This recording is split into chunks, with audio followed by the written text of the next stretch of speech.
Hey guys, I am almost through the first part of the first half of the 100 yarn bowls in 30 days challenge.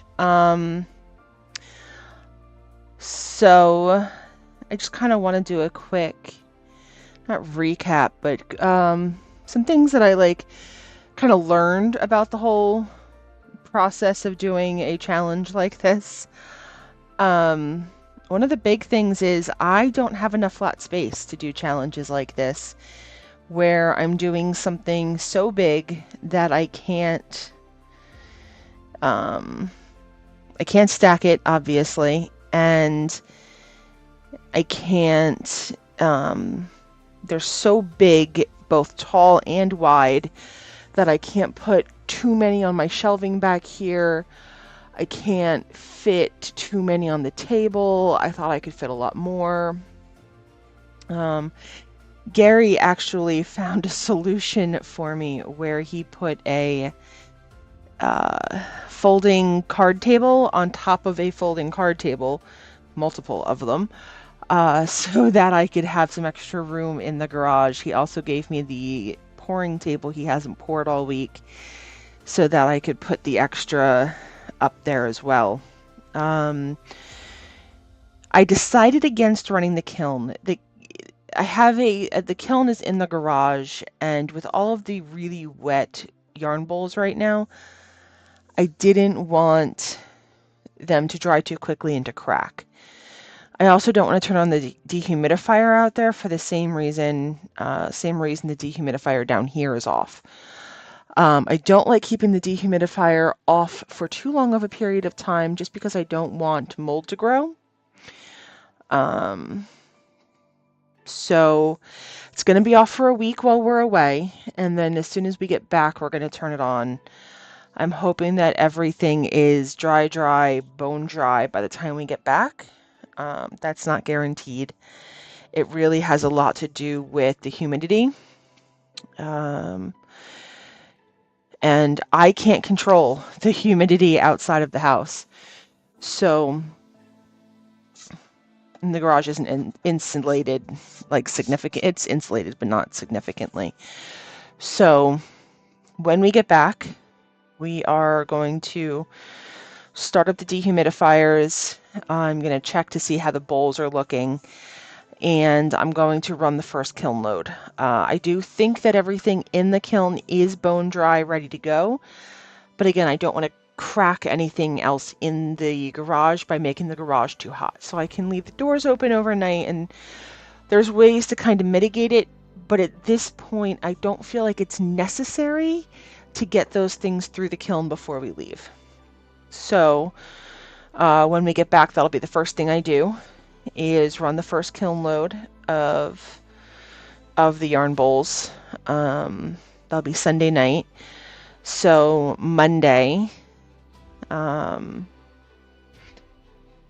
23rd, I won't be able to work till the afternoon anyway. So I'll be able to get out. I'll do the filming of opening the kiln and all of that, and I'll be able to get out the yarn bowls that are in there. There's roughly 25 yarn bowls in there currently, and I will be able to start loading in the next batch. Honestly, Gary will probably load it for me, and I don't know. I'm going to do another count tonight as I kind of take all the plastic off of all the bowls in the garage, because it is so humid out there that I feel confident in taking that plastic off. And again, because I'm not running the kiln. So I'm going to take all the plastic off. I'm going to do one final count of all the yarn bowls. And then that Monday that I'm working again, I'm either going to throw with all of the reclaim that I get today and ball up, or I'm going to start painting. That decision will be made tonight or tomorrow morning, whatever. And so as far as I'm aware, I have more than 100 yarn bowls to start with. Do I have my full 110? I honestly don't know.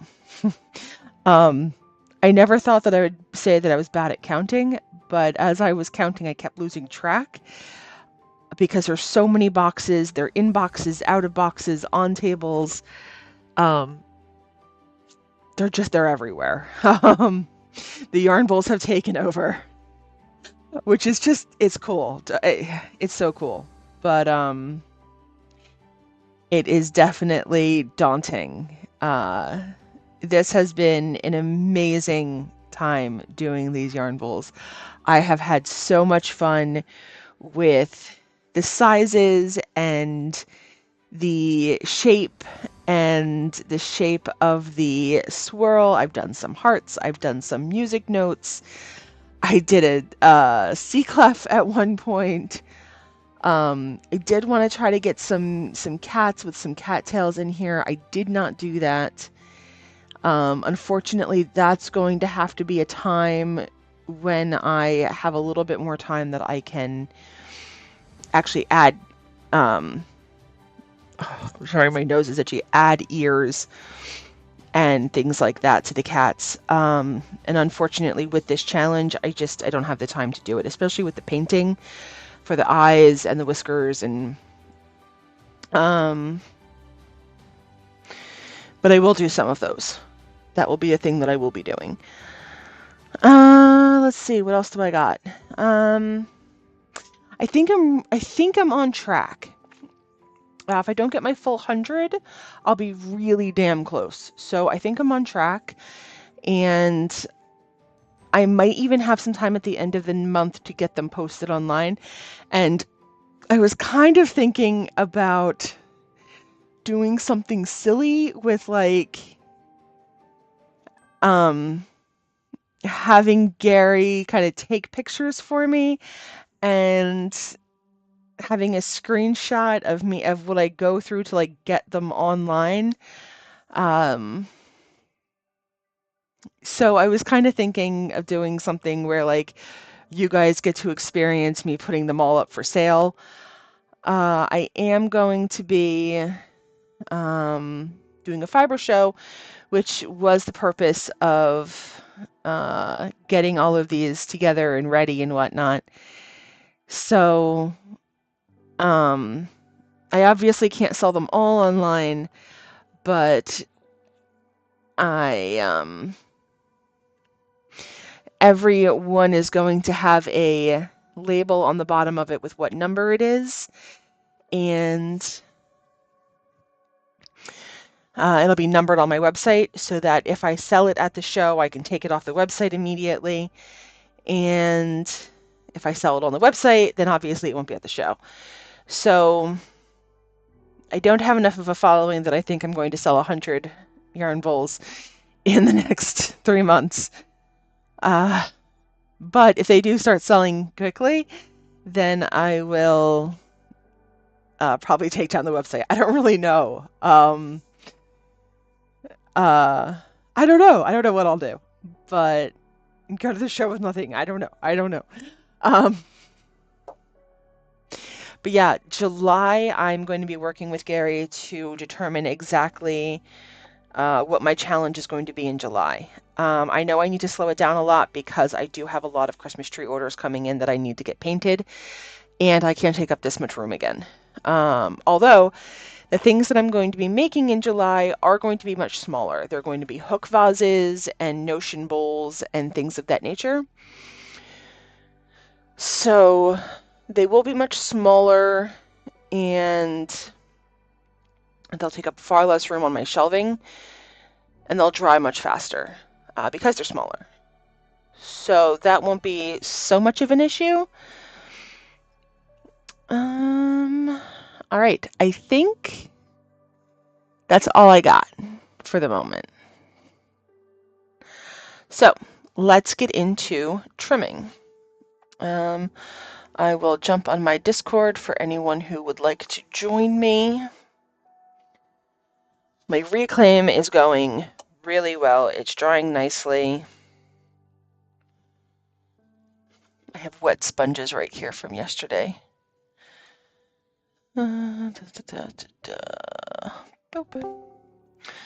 And I keep wanting to grab the wet sponges instead of grabbing my mouse, because, that would be wonderful. Today's... Hello! Hi. Um, Today's completely unofficial sponsor is Stock Cold Brew Decaf, because Nice. yum. And yeah, I'm drinking straight out of the bottle. Fight me. I mean, like, I don't see a problem with that. I would do the same thing if I were the only one drinking it. Yep, it's mine. Don't touch it. Um, yeah, so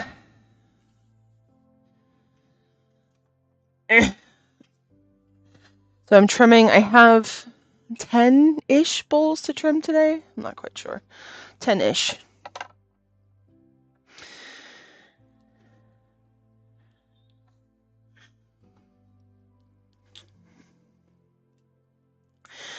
And I only have till about 5. And then I am done for a week. Heyo. Yeah. I have a feeling that I'm going to leave my workstation in an absolute disaster for when I get back, so future Allie is going to hate past Allie.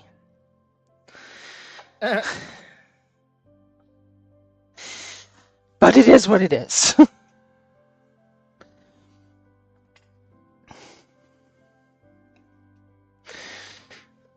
That's really wet. Let's leave that here for a moment. So you said you're excited for game tonight? Oh, absolutely. What are you excited for?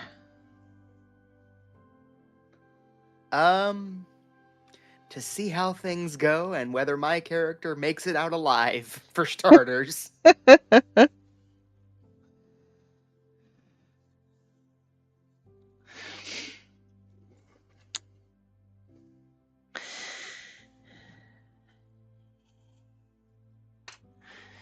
There's my needle tool. Yeah, I'm very curious to see what you guys do with this evening.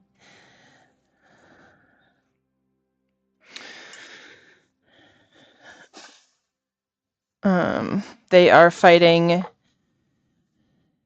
They are fighting things that should be relatively simple to fight, and surprisingly, I don't know if it's the rolls or the quicksand or what, but yeah, this is a surprisingly hard battle for them. Yeah. But they are... I have full faith that they will be fine. I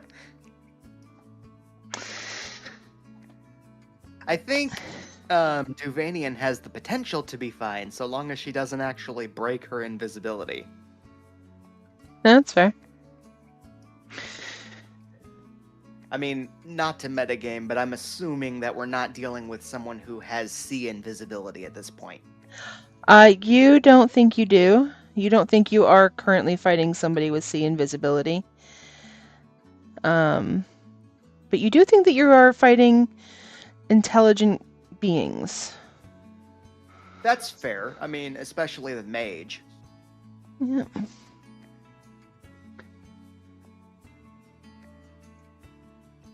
I mean, yeah, he saw her go invisible, so odds are he's going to know she's likely within the vicinity.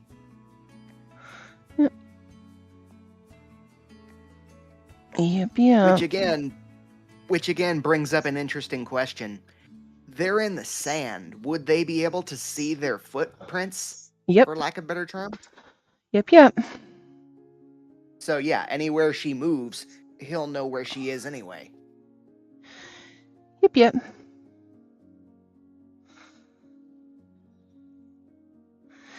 Yeah, so you just have to decide, you know, how you want to play with that.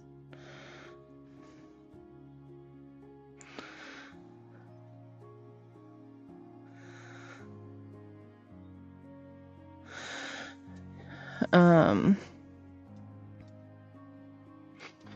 but he's moving towards Theo. It's not like he has an AoE or anything.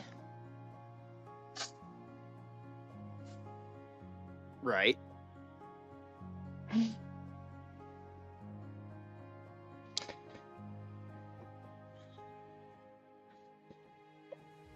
Yeah, he's working on dinner. He's got goals. He's hungry.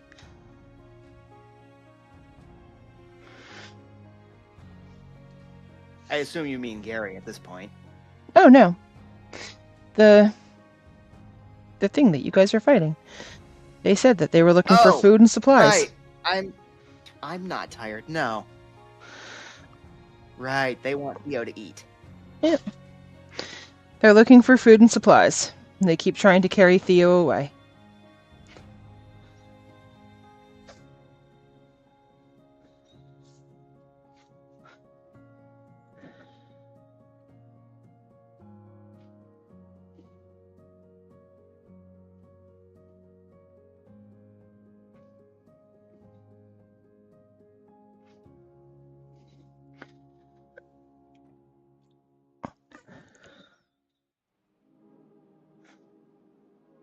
And I think you guys said that Kira has the bag of holding.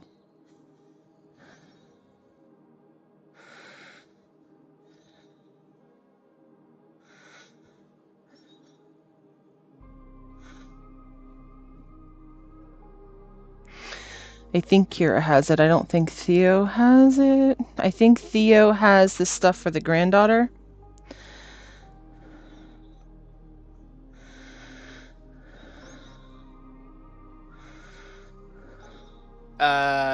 Theo probably. Yeah. I know Duvanian doesn't because she would have no reason to. Yeah, I think you had the extra bag of holding. Let me check.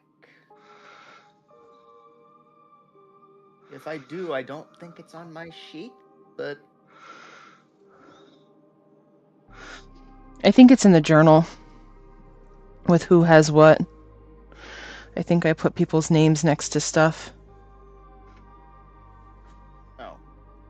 I think. That's normally what I do.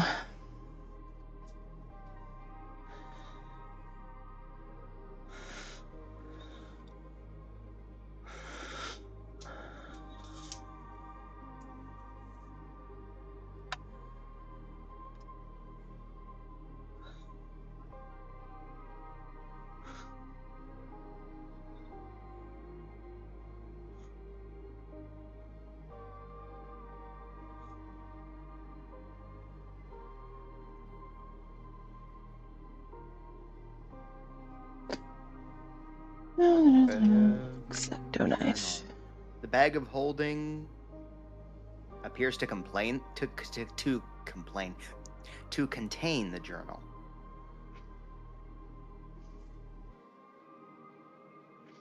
Unless I'm misreading this folder.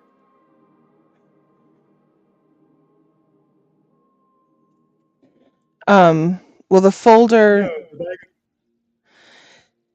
The folder should just be all the stuff that you guys, like all the different things that you guys have. Right. The bag of holding appears to just contain a bunch of different potions and stuff. And there's only one bag of holding there? That I can see. Okay.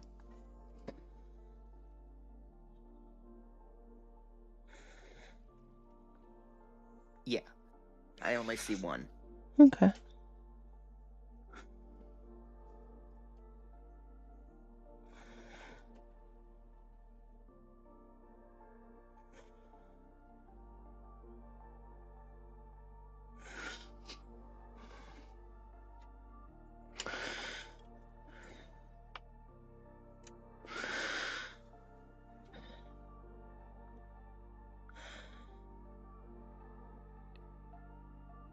I keep forgetting Alexandria is the name of a city.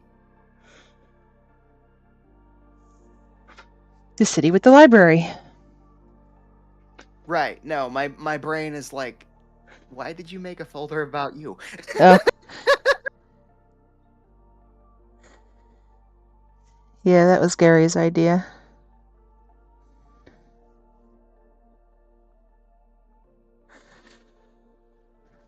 Ooh. Come on now. Behave.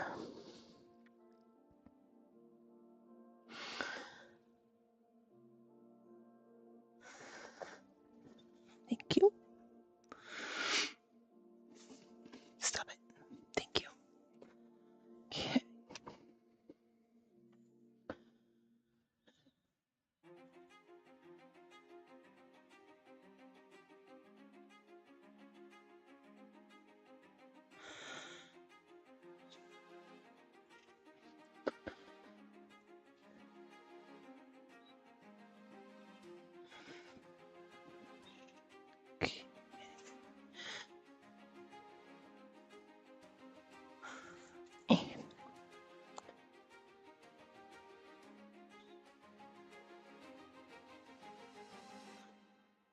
All right, another 4-pounder done.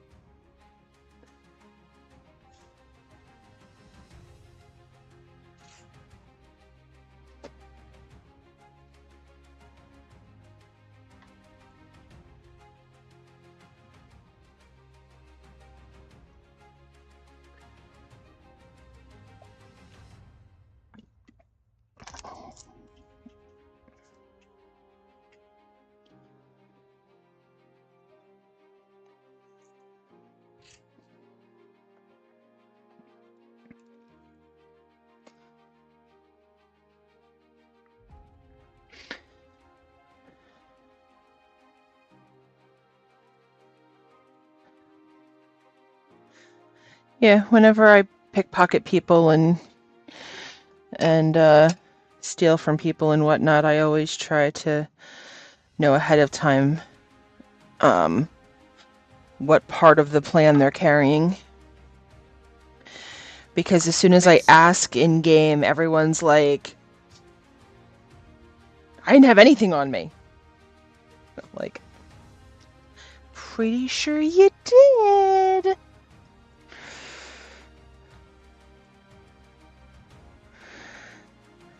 So I try to have a pretty good idea of what everybody's carrying.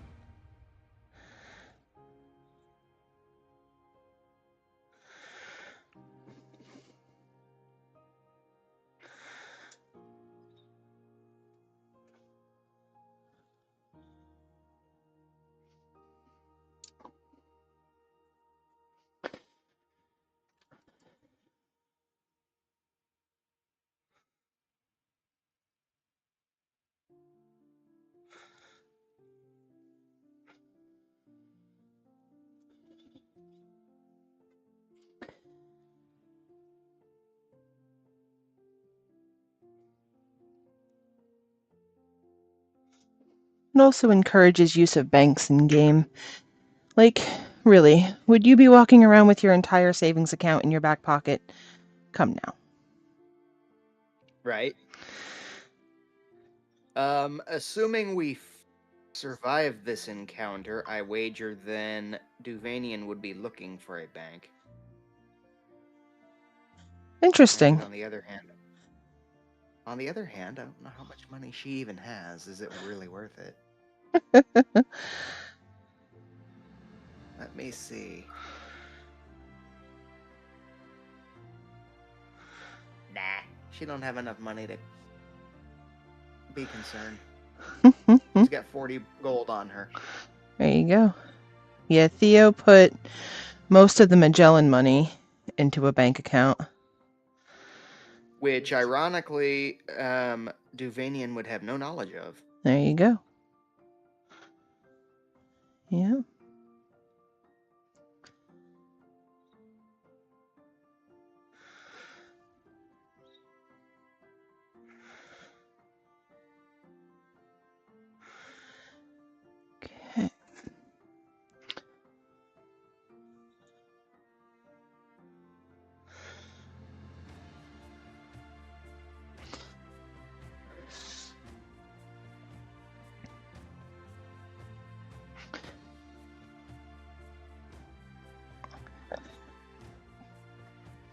I was trying to figure out what I was taking on the cruise with me for, because I always bring something like kind of work related, whether it's prep for a game or whatever, a laptop to do some form of marketing on or whatever. I always bring some kind of work with me on the cruise. Right. This time I'm going to be bringing my crochet to see if I can get some crocheted votive holders made. Because I then dip them in slip and I fire them, and as long as the yarn that I used was cotton, it will burn away nicely in the kiln. Mm-hmm. And it will have a crocheted look to the votive holder made out of ceramic.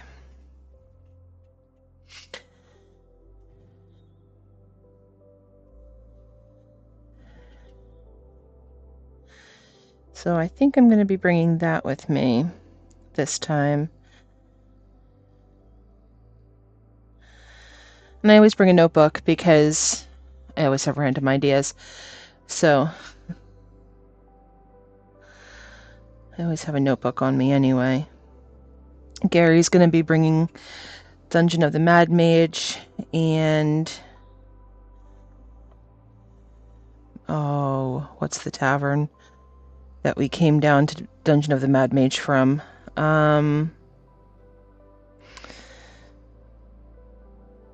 Tales of the Yawning Portal.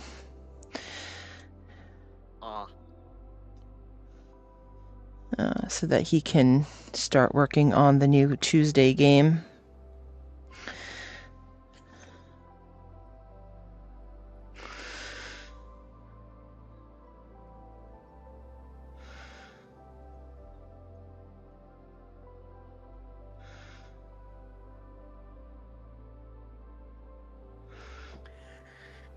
And I'll be right back.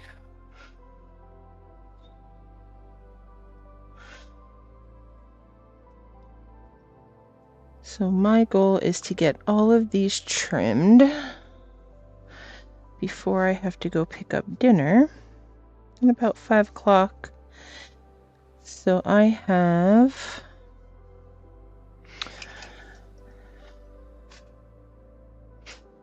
I'd like to say 2 hours, but realistically I have like 2.5 hours to get all of this done.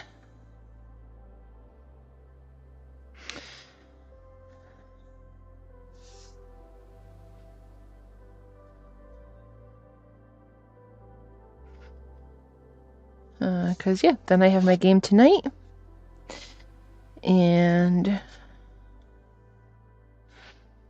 I am done for the next week.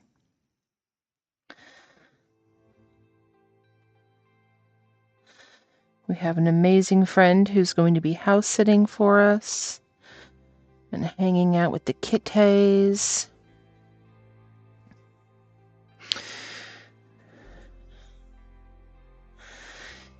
And all right, so I really like that. I don't want to cut there. Probably going to cut in this generic brown area right here.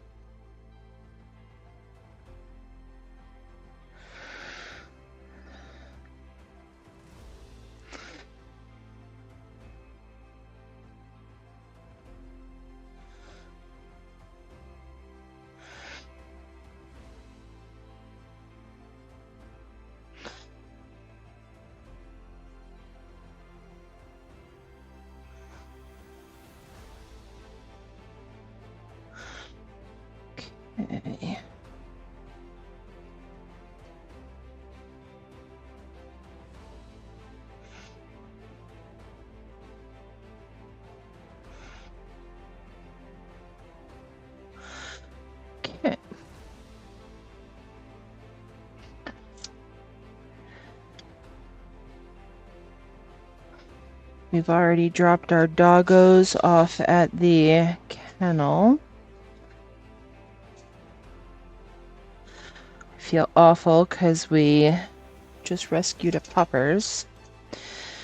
And I feel bad about dropping him off, but it's someone we trust. It's someone we've always brought our doggos to when we go on vacation.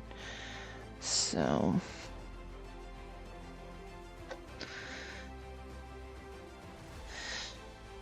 they will be just fine. And he'll be happy to see us when we get home. That's what I keep telling myself.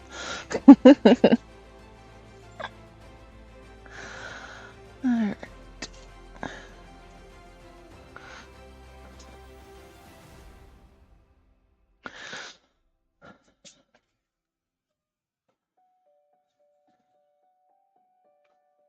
These little ones, I can put 3 to a shelf instead of just 2, which is nice.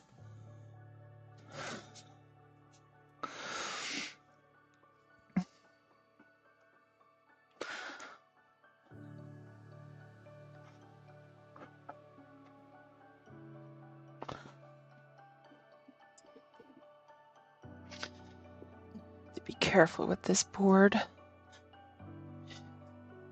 It is. Yeah, I finally realized I haven't eaten since 6 o'clock yesterday evening. It's time. My brain is like, yeah, let's get some food, huh? Just had a. We've been trying to finish up all the food in the house, so we had we had some mangoes and a banana for lunch. They were delicious.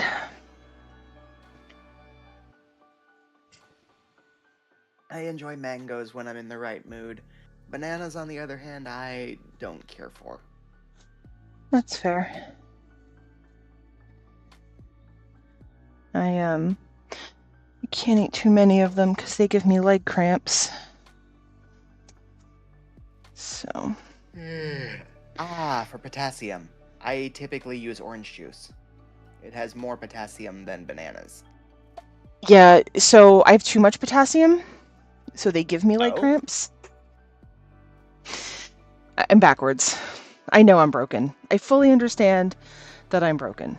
I get it 100%. Potassium gives you leg cramps. That's interesting. Yeah. I take magnesium, and it gets rid of them.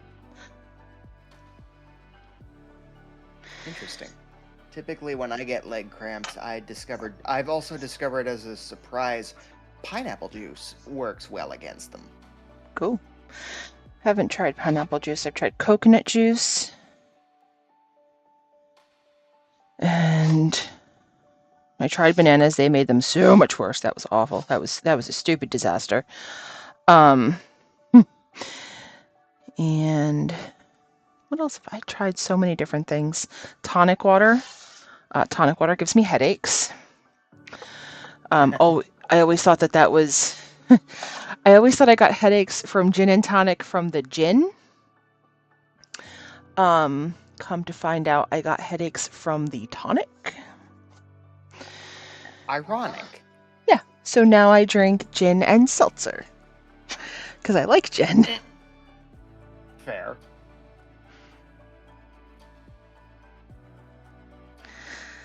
Okay.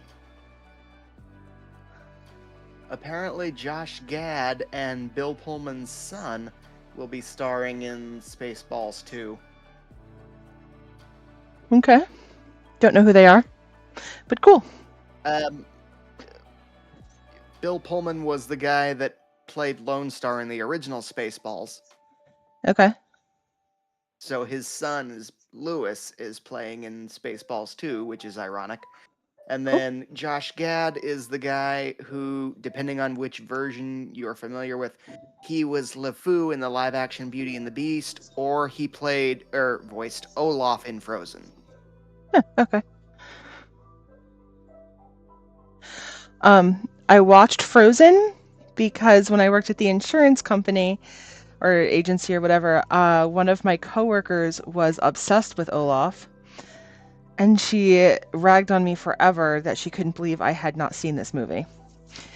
So that was how I watched Frozen.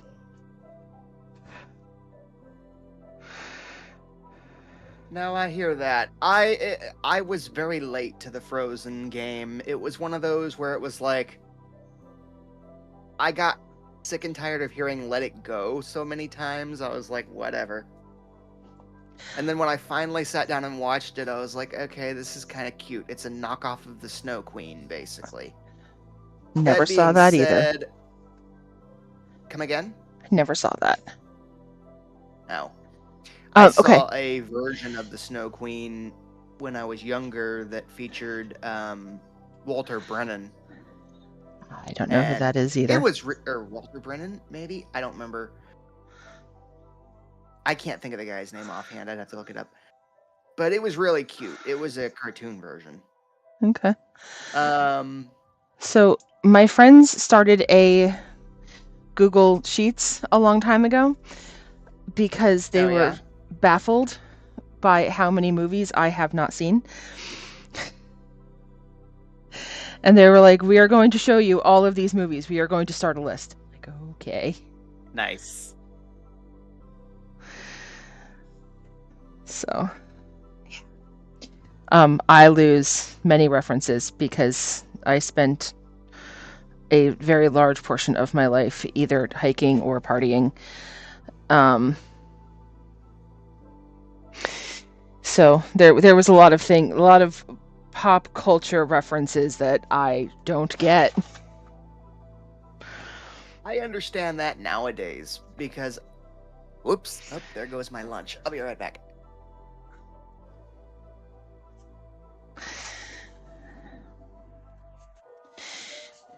Yeah, so I think I have about 10 of these to trim today. And then I'm going to be getting the reclaim that I started 2 days ago into bags for when I get back.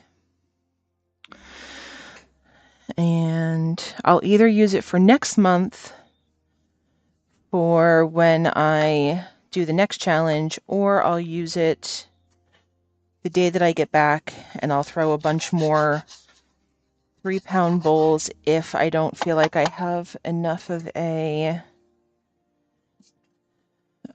cushion for these. So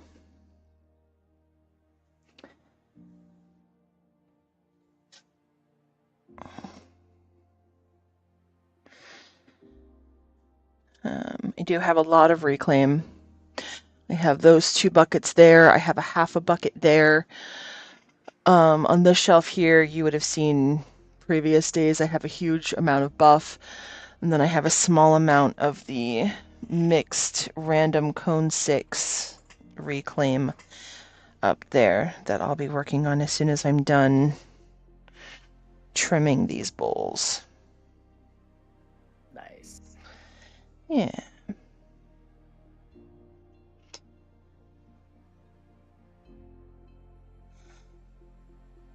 Okay, this is cheesy hack. It says I wanted a hot dog but didn't have any buns, so I used a baked potato instead. Interesting. I mean, flavor-wise, I could see it work.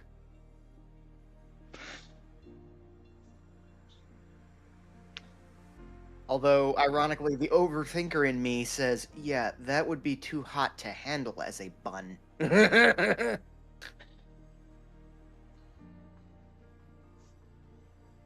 Yeah, I feel like you have to I don't know, like cut it up and put it on the potato? I Like using it mean, as a bun? No.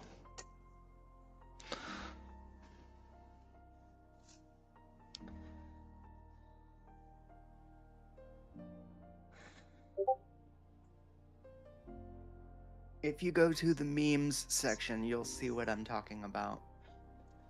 Okay, but I can't share that with people. Do. Yeah, I don't know how to do that with YouTube, unfortunately. I mean, I can share my screen, but that's not going there today. That's a really tiny potato and or a really big hot dog. I'm gonna assume it's a small potato. Fair. Because I have several potatoes of a similar caliber in my kitchen at the moment. That's fair.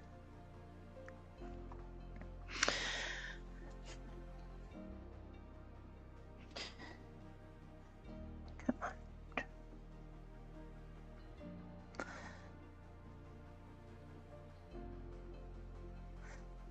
Come on out.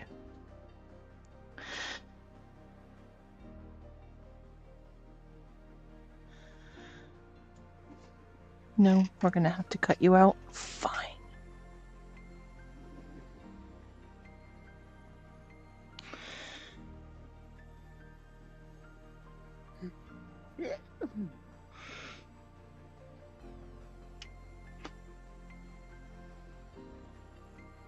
You like blueberry? Love blueberry.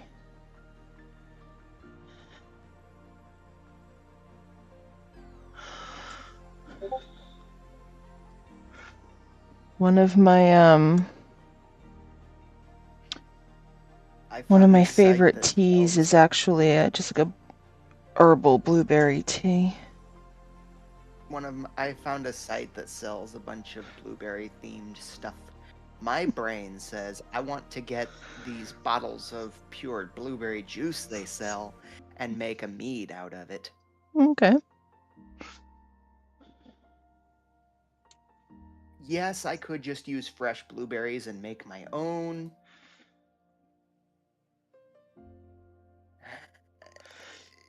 Okay. But at the same time, I would be more worried about making sure that I get just the juice and not have to worry about having to strain out all the pulp and all the seeds and all that. Plus, I don't have a container big enough to pull that part off. And just do it in sections. Coffee.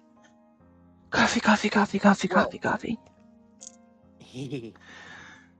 I did get my first coffee this morning, which that was refreshing.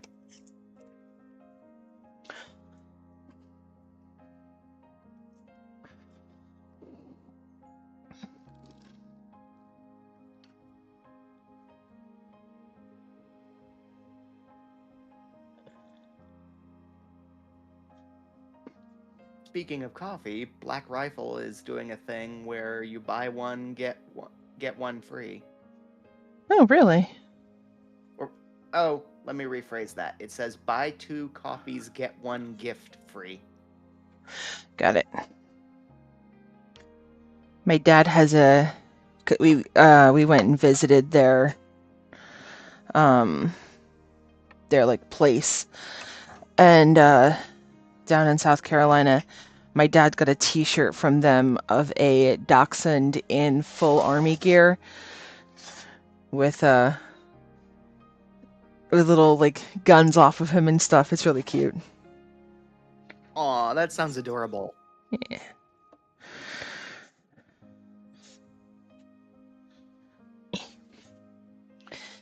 Okay. Slow you down. Speaking of dachshunds and army gear, I've got a meme of a little dog in an army outfit, and they've got a photoshopped cigarette in the dog's mouth, and the meme says, "Ever make a toy take its last squeak? It changes you, man."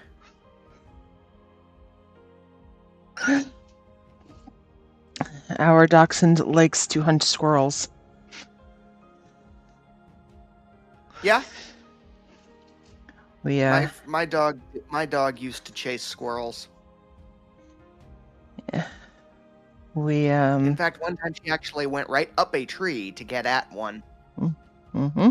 She got about 5 foot up the tree before my mother, who was 5'5", just reached out and grabbed her right off the tree. And she looked at Mom like, "Really?"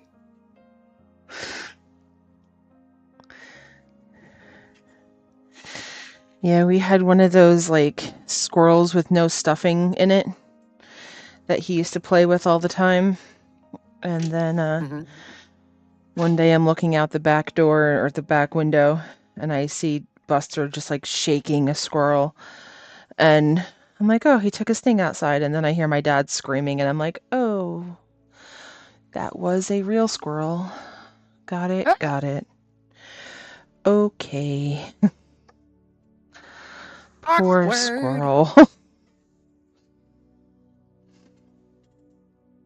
Yeah.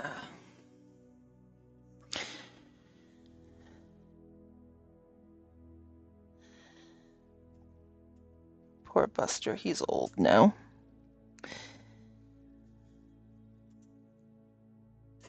At least he's still alive. My dog's dead. Oh, we have quite a few of those. Let's see. She died this November would be 12 years ago.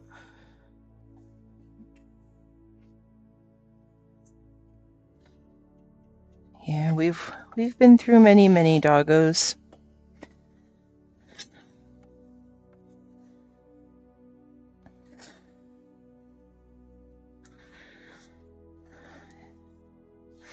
We're hoping this new one keeps Buster young for a little bit.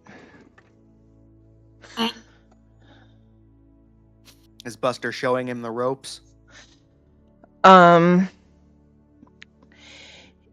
He has finally calmed down enough to let Buster lay with him. Oh, so the young buck doesn't like Buster. Oh, Interesting. no, he likes him, but he wants to play with him. Like, he doesn't want to just, like, lay with him. Like, he wants to run around and play. And Buster's like, I'm too old for this nonsense. This is a perfectly good bed right here. Fair. So. Da, da, da, da, da.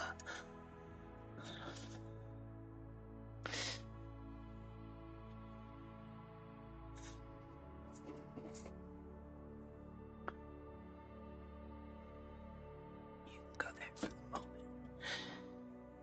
Okay.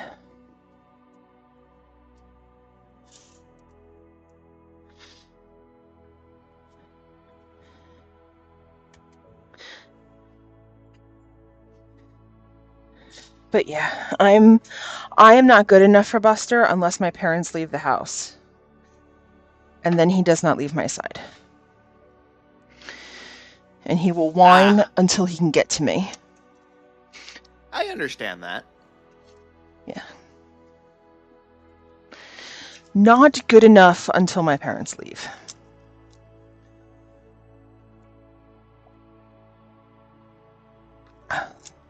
Yeah, my dog was that way with me. She loved Mom, but I would do if Mom wasn't there. Yep.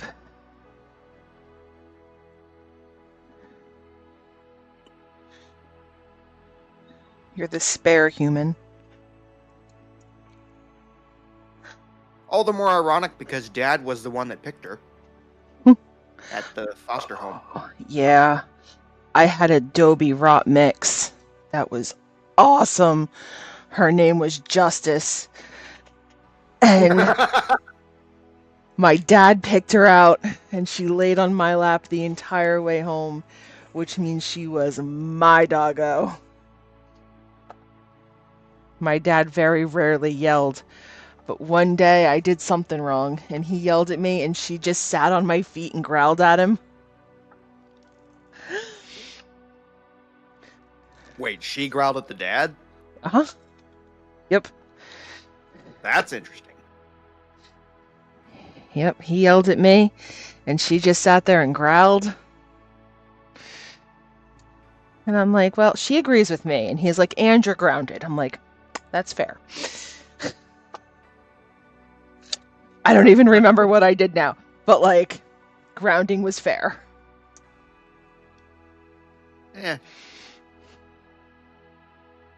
I can see why he did it, because as far as he was concerned, you were being a smartass back to him. Oh, But yeah. at the same time, I don't know. Oh, no. I'm sure I deserve the grounding for whatever I did to get yelled at in the first place. My Oh, parents, okay. I can probably count on one hand the amount of times I was grounded as a child.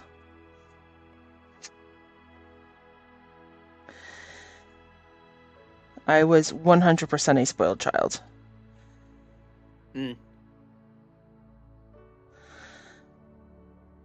I vaguely remember being grounded. My parents just did the old-fashioned route and whooped my ass. Yeah, no, my parents grounded me, and then they were like, well, shit, this isn't going to work because she has her TV, her computer, and all of her books in her room. Exactly. So then my mom came in and she unplugged something and goes, there, now you can't use your computer. And I went, well, that sucks. Okay. And then I look over and she had unplugged the printer.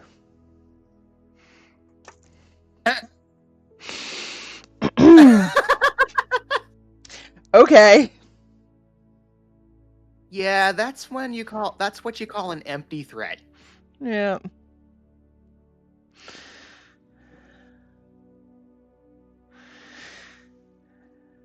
Yeah.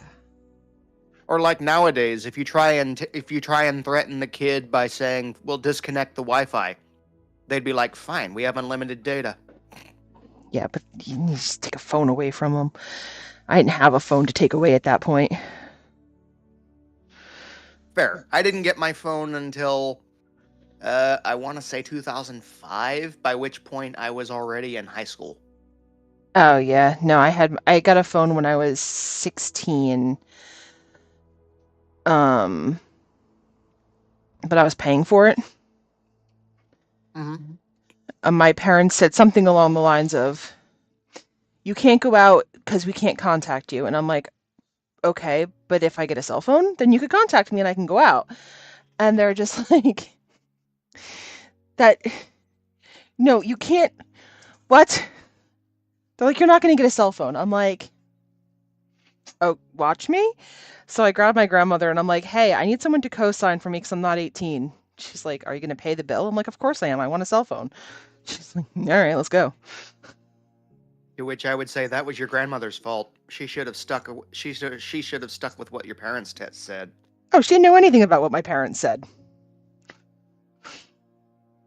I just walked up to her and I was like, "Hey, I need a cell phone, but like, I need to be 18. Can you co-sign?"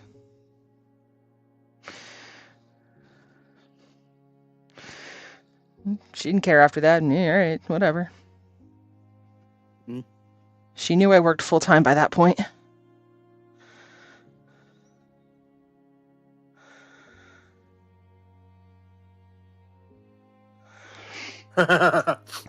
Nowadays, I could see letting my kid have a phone on the condition that she help me as far as like my YouTube and Twitch stuff goes.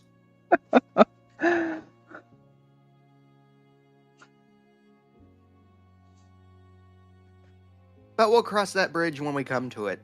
Right now, she's only 5 months old as of tomorrow, so she's not going to care. Yep.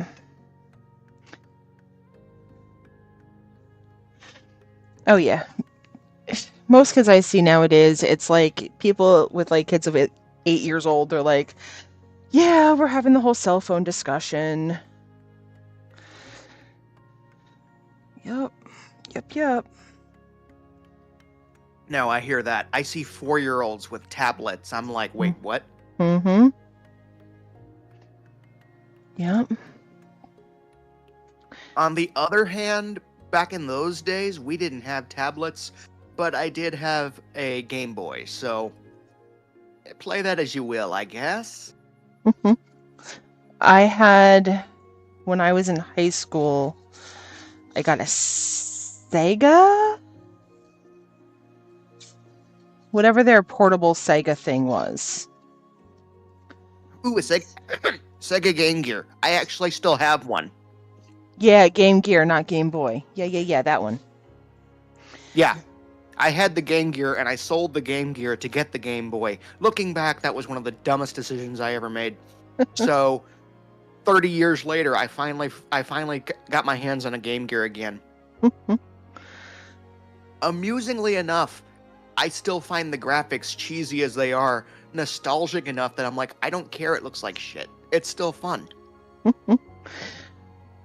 I I honestly probably only played it when we went on vacation for like plane rides, car rides, stuff like that. Yeah. Because I would blow through my books too quickly and I needed something else to do. Fair. Also, when we were in the house, I didn't need the handheld consoles because I had access to a Nintendo. I had a Super Nintendo, but I only played it when my cousins came over. Ironically, I never owned a Super Nintendo until I would have to check my phone as to get the exact date, but it was around 2015, maybe Um, 2016.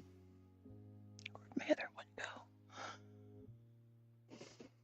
Did I not do another one? I guess I didn't. Yeah, I don't know. Whenever the Super Nintendo came out is pretty much when I got it. I wanted one back in the day, and back then we couldn't afford it. Ironically, when I graduated 6th grade, my parents got me a PS1, which in my opinion, looking back, was an upgrade, so I was grateful for that.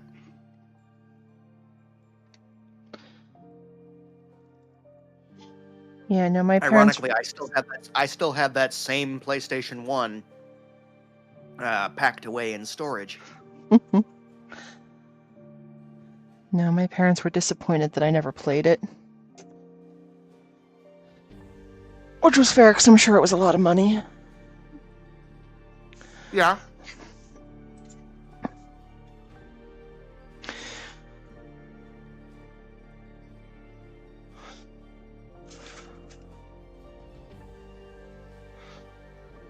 Ironically, nowadays, I suppose most of my consoles I could probably sell for a decent amount of money.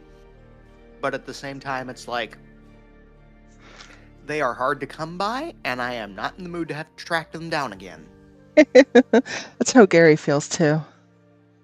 He gave something to his sister that he's so disappointed that she doesn't use. Like, she has better things to do with her time than play video games. Define better.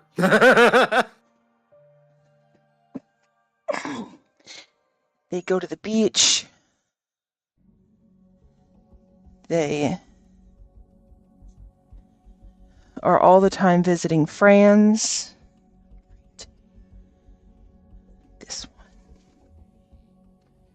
I can find. Honestly, the only video games that I'm even remotely interested in are Fallout, Sims when I get overly stressed, and Skyrim that I hate so fucking much.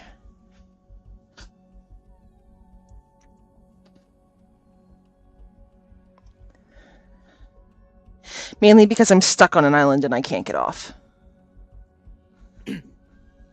Stuck on an island? Yeah.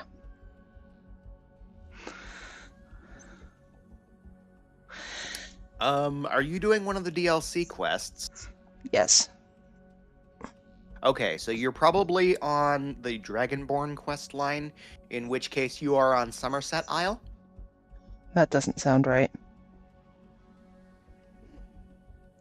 There's a bunch of caves with like weird metal that you can only mine with a certain kind of pickaxe that I think I totally sold, and now I can't figure out who I sold it to.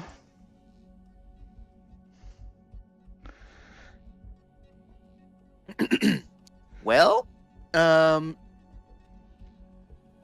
I I will say for what it's worth, to my knowledge, there are no mandatory mining quests. So there's that in itself should not technically prevent you from leaving wherever you are. I think if I can just find the dock, I can go back to the main area, but I don't know where that dock is. I If you think. look on your map and then hit the L key, assuming you're on a PC, No, that I'm should not. take you to local. Huh? Nope, I'm not. I'm playing on shit. I don't even know what I'm playing on. I'm either playing on an Xbox 360, an Xbox, no, not an Xbox 360, an Xbox One, a PlayStation 4 question mark, or a Switch. I don't know. Okay. If you're on console, I would have to look up the uh, button commands, but there should be a way to access a local map, Oh yeah, I can meaning get that. not the overall world map. The local map should tell you where you've been and where you haven't. So you should be able to use the local map to backtrack to wherever the end of the island is.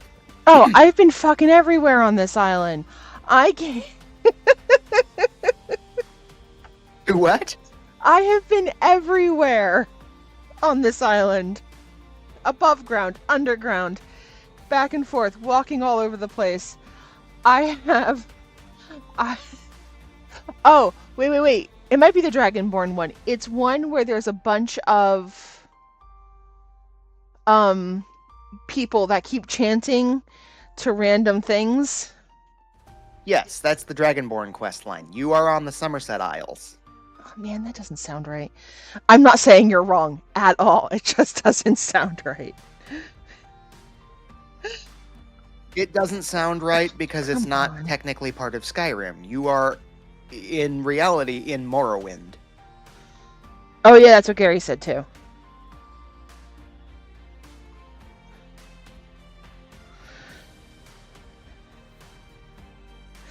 Stop Yeah, being so it's damn a. wet.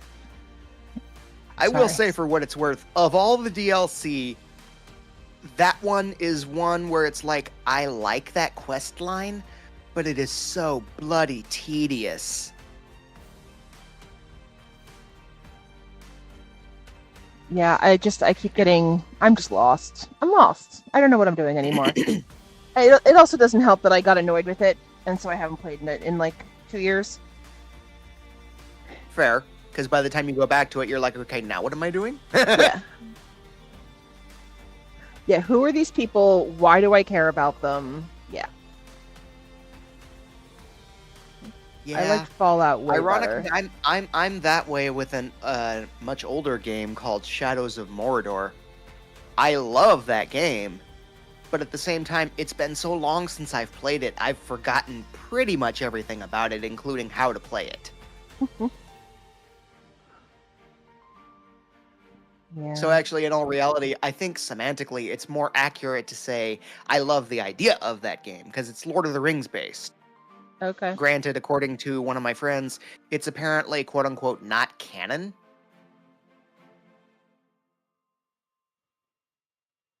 Okay. I'm not entirely sure what qualifies as canon versus non-canon in Lord of the Rings, but then again, that's not saying much. Lord of the Rings is one of those franchises I got into very late, and by now it's like I want to catch up, but I'm going to need time, and I'm probably going to need help as to be put in the correct direction as to where to go. Yeah, that's But fair. yeah, I want to get into Lord of the Rings for one of my friends because it's like it's one of their favorite things, and so I'm like, I want to get into it because I want to be a friend. You know what I mean? Mm-hmm. Wow, I'm not Like that when I nice of was a dating friend. my ex, I tried to get into the Marvel universe, and I'm like, I'm confused. Or no, wait, is X Men Marvel? Yes. Okay, Wait. Yes. I don't remember.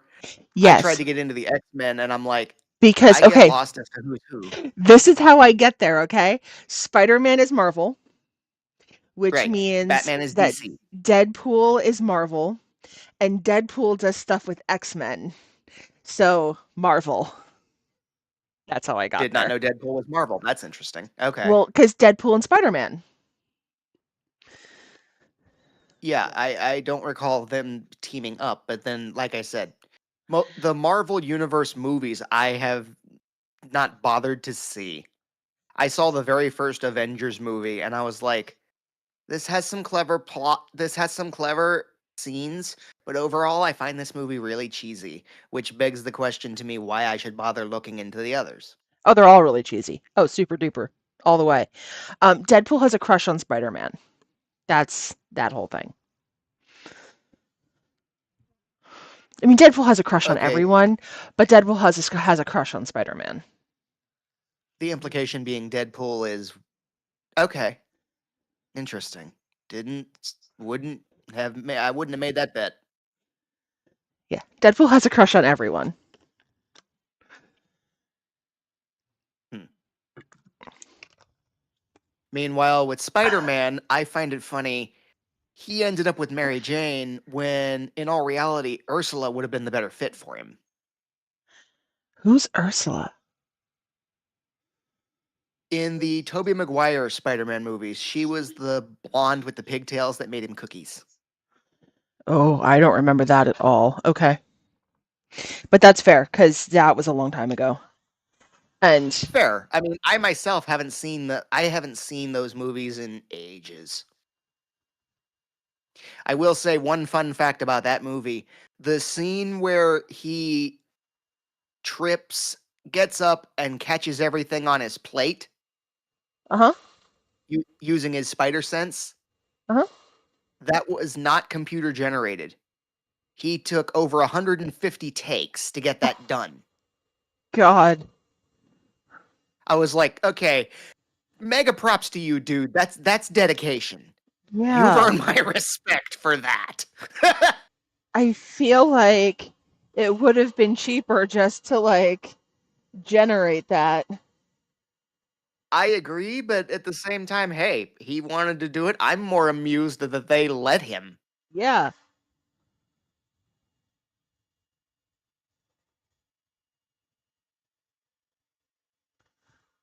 Yeah. But again, it go at the end of the day, that just makes it all the more impressive, in my opinion. That's fair. All right. I'll be right back. You need a timeout because you are not drying. Excuse me? Uh, um, I can't get this piece off the bat because it's too wet. Oh, And so I keep hitting it with the heat gun because I need it to dry out, but it's not drying out. So it gets a timeout now. gotcha. Timeout. I'll come back to you later.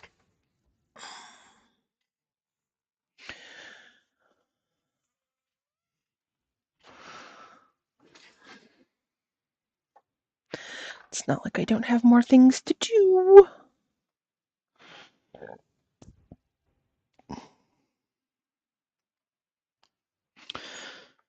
All right. 3:13. So I have like 2.5 hours at most. No lies. 1.5 hours at most.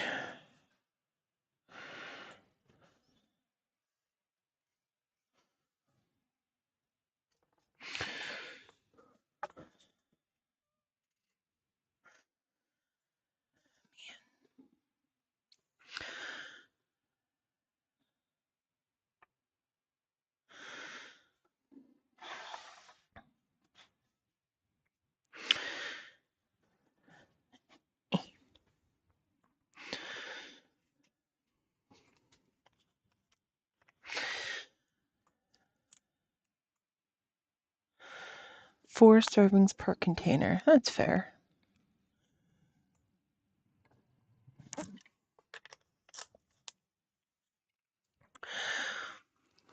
12 ounces per serving. That's fair.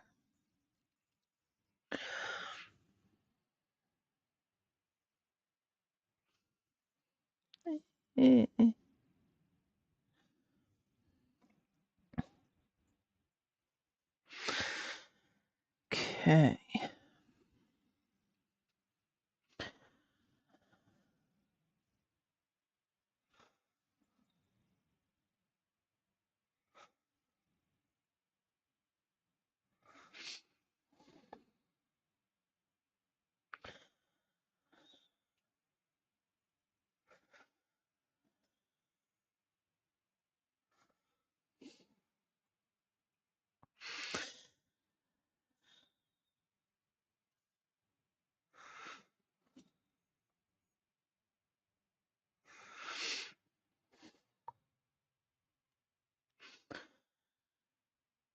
Okay. Probably should check. No chat. Okay. If you are hanging out and watching me today, I am day 14. I did not update my thingy because I was not intelligent. Day 14 into a 30-day challenge of making 100 yarn bowls.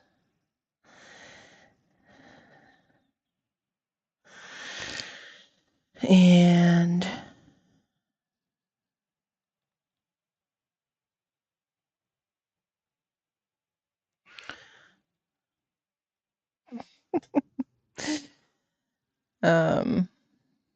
I think I have 100 yarn bowls done and trimmed, or at least I will by the end of today. And when I come back from vacation, hopefully they will all be nice and bone dry and ready for the kiln. I think the ones in the kiln are currently ready, but I am concerned about drying out the other pieces in the garage too quickly. So they are going to hang out in the kiln until we get back. And pretty much when we walk in the door, I will run the kiln. So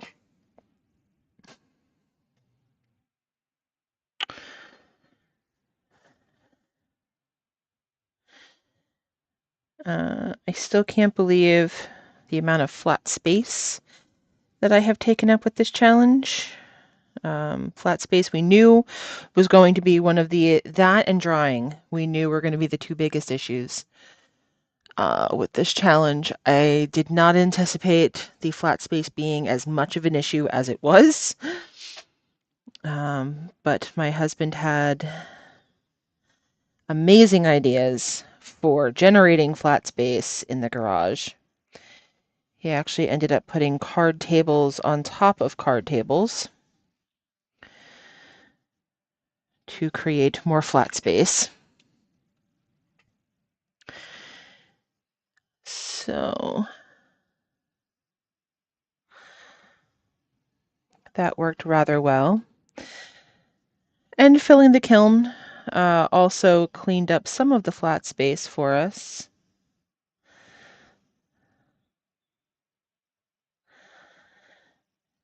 So that was nice because we did the kiln 3 shelves deep. I think we have about 25 in the kiln right now.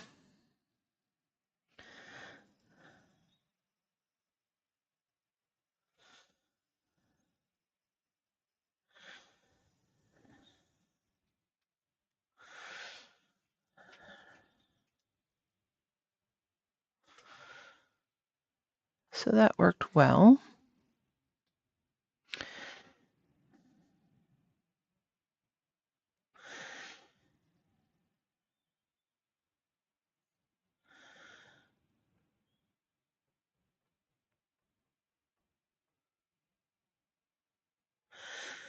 So I'm just going to hit this with a heat gun. I can flip it over and do the other side. Everything is a little bit wetter than what I wanted it to be. I turned off the dehumidifier down here so that things would stay wet, so that I didn't have to bag everything.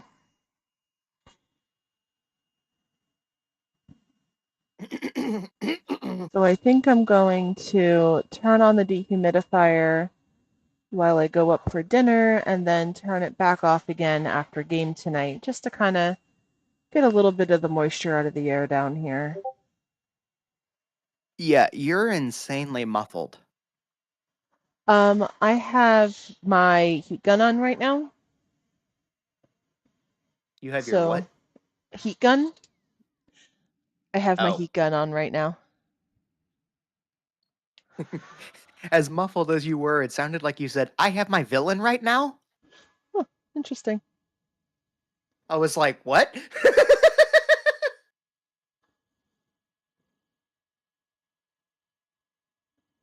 Also, check your DMs.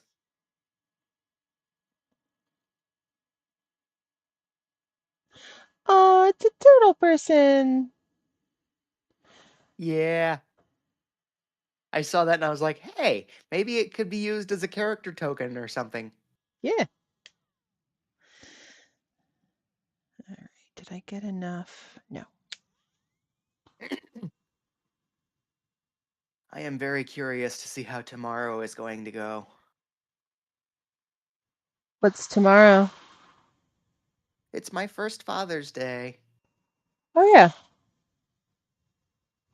It's your first Father's Day. Don't forget about your daddy. Of course not. He and I both have a thing for coffee, so I've got some coffee on the way. Nice. Okay. All right. That should be dry enough. Unfortunately, I wager it will likely be late getting here, but I mean, it's not the first time that something on delivery has been delayed. Yeah.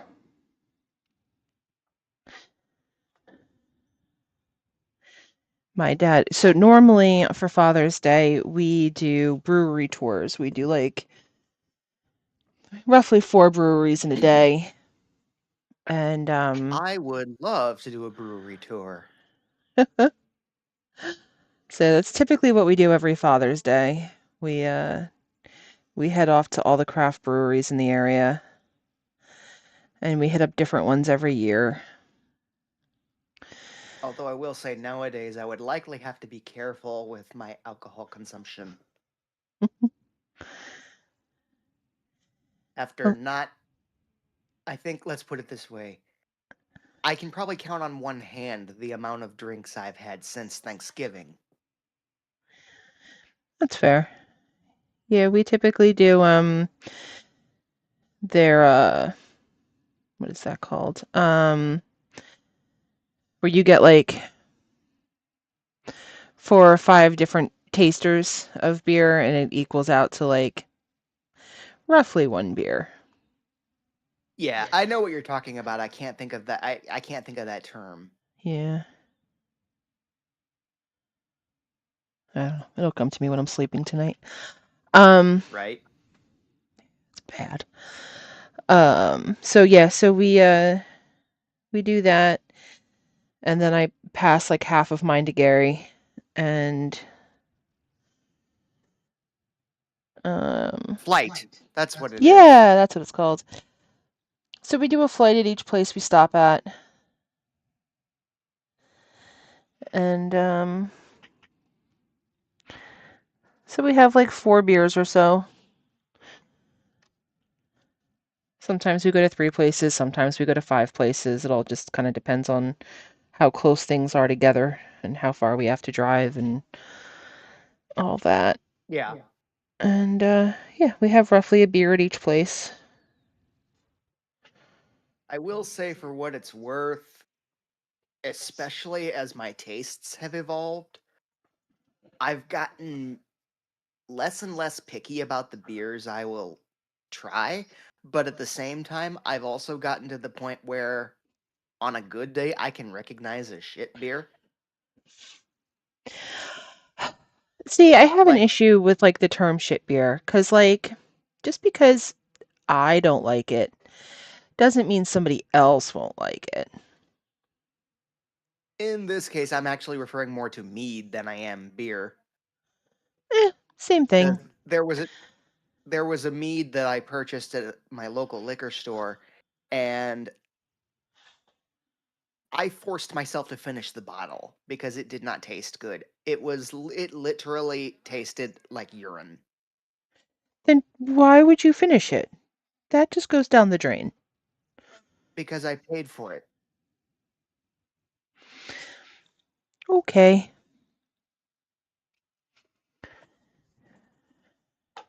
But it was hilarious because after I took my first sip, I was reminded of that scene from Sweeney Todd where he looks at him and says, "This is piss." Yeah, like we just threw out a bunch of mushroom coffee because we were like, no, this is in fact awful, and we're not going to drink this. If I'd known you were going to throw it out, I would have asked you to send it to me. Do you like Rise coffee? Yes, actually, I find it to be similar to a really good mushroom broth. Cool. We equated it to vomit. So I will Huh. see if it's still sitting on the counter up there, and if it is, you'll get it. Okie dokie. Because, yeah, we were displeased. I will say, for what it's worth, I have had better, but I've also had worse. Yeah, we were. I, I have one coffee that I bought. It came from Hawaii. I was very disappointed in this coffee.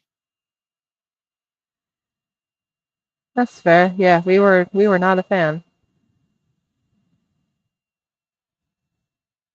Again, you were muffled. I assume it was the heat gun. Begun.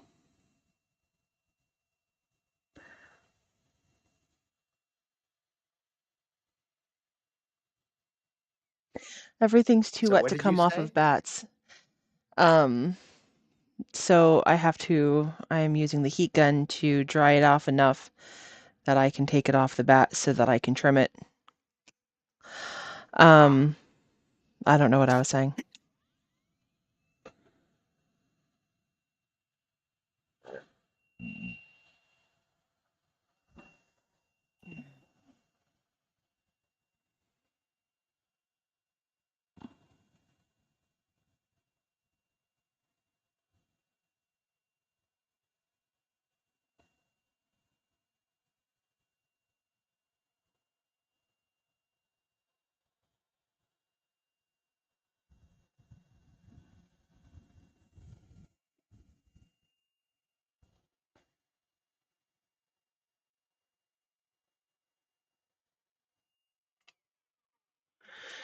Okay. Let's see if it'll come off the bat now.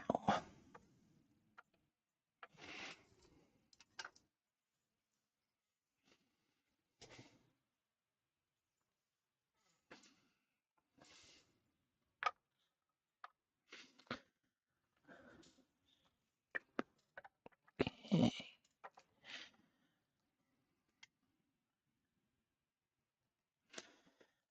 Come on. Oh, you still seemed very wet.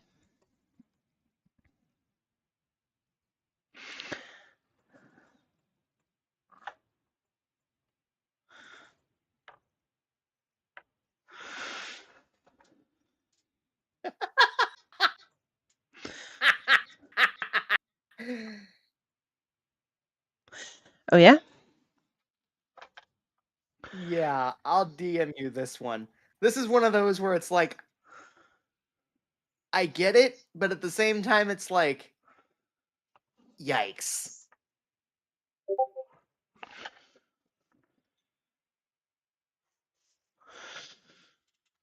Fine. You sit right there and you get a timeout too.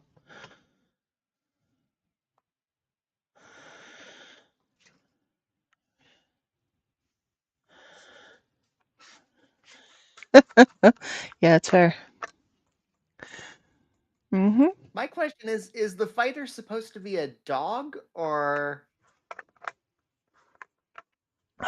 Dog. Yeah. Originally I saw cat, but I'm gonna go with dog. yeah? It doesn't have whiskers. All right. Have you dried enough yet? You have not dried enough yet either. And then the paladin is a goose.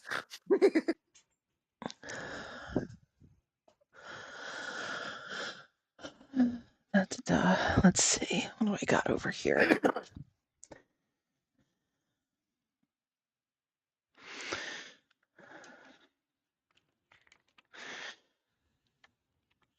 Oh, I guess I had more than 10. I still have 5 to go over here.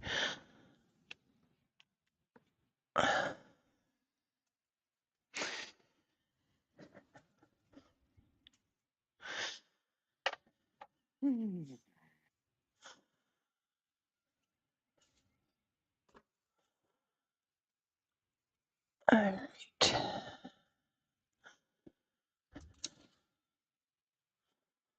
I'm going to be off camera for a minute as I head upstairs.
Right.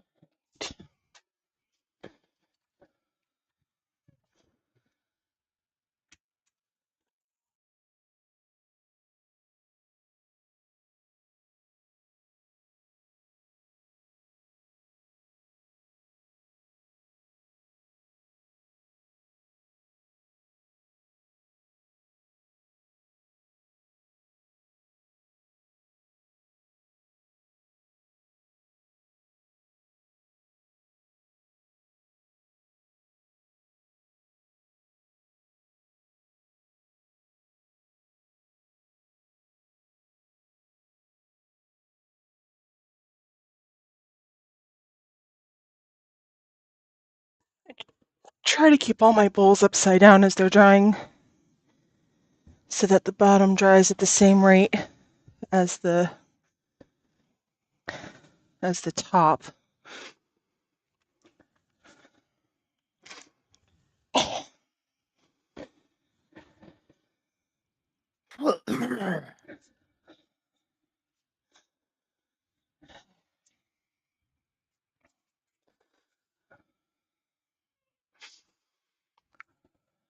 One, two, three.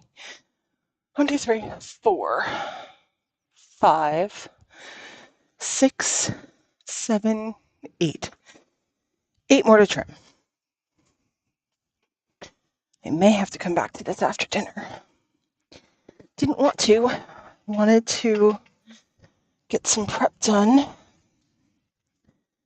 for game tonight. But 8.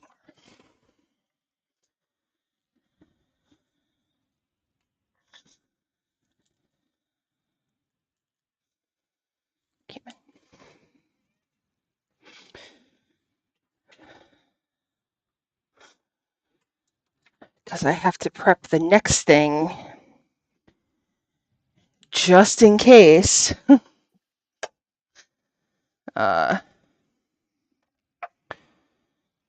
You guys get through this and move on to the next thing. I want to have it prepped and ready to go.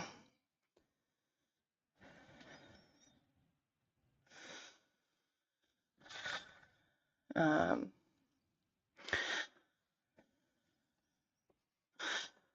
but since, what's his name, Lucius is no longer here, I do want to confirm who is holding on to what.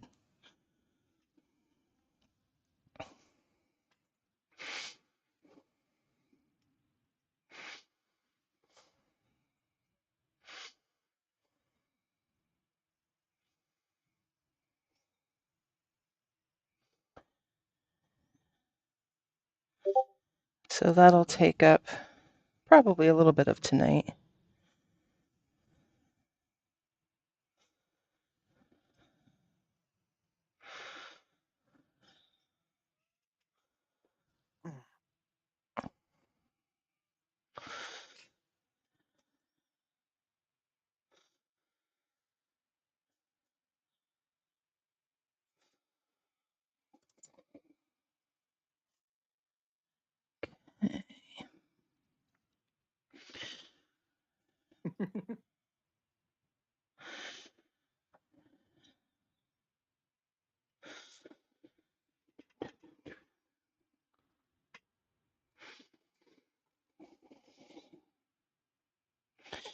Haven't done any of these with left squiggles. Let's do that.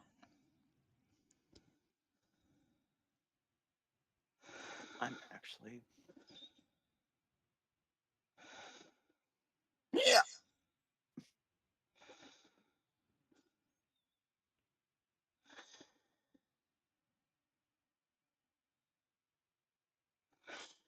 So I'm left-handed. I think I crochet right-handed though. The hook is in my right hand. Is that crocheting left or right?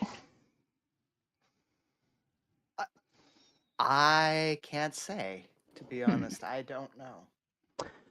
You'll need to Google that. There.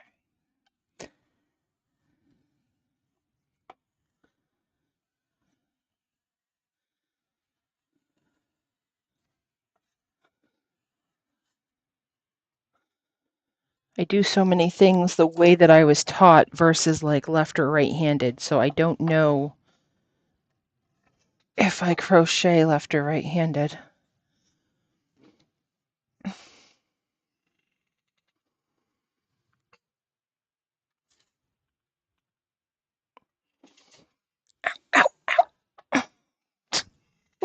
Fair enough.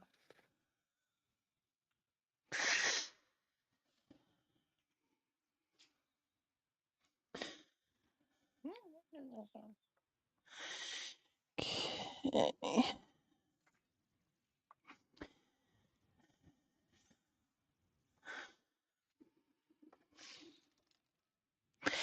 At some point, I'm going to break this wire tool. And I love this tool way more than I love my other tool. So I feel the need to get a second one because when I break it, because they will eventually break, when I break it, I'm going to be very, very sad. Mm. Track the order.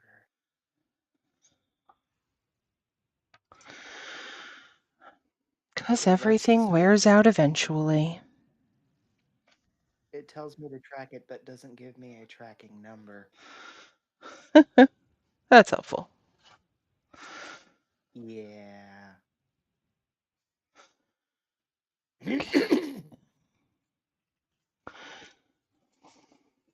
Come on.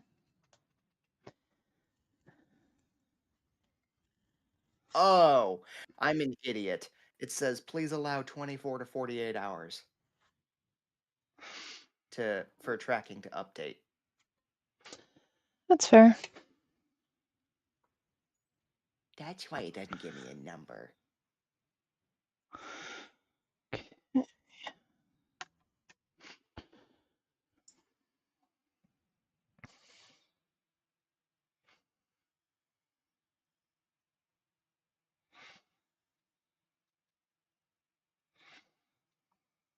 Oh, let's try this. See if this one works.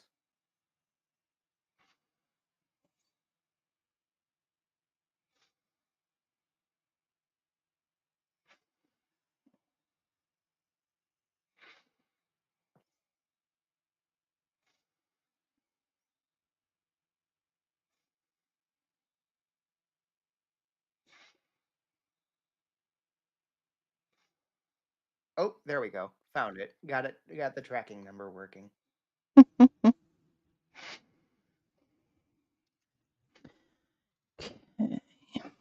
I have no idea where this is coming from.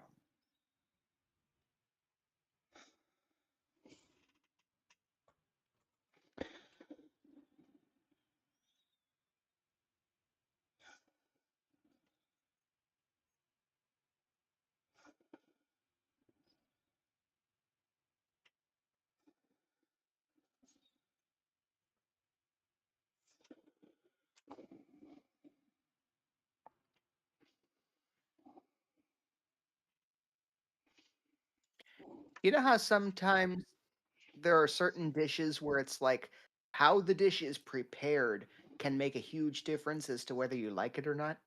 Hmm.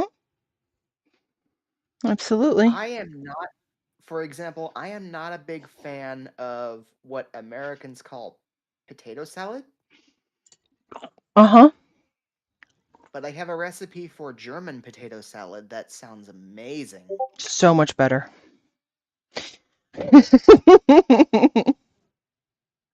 I am also not a fan of American potato salad.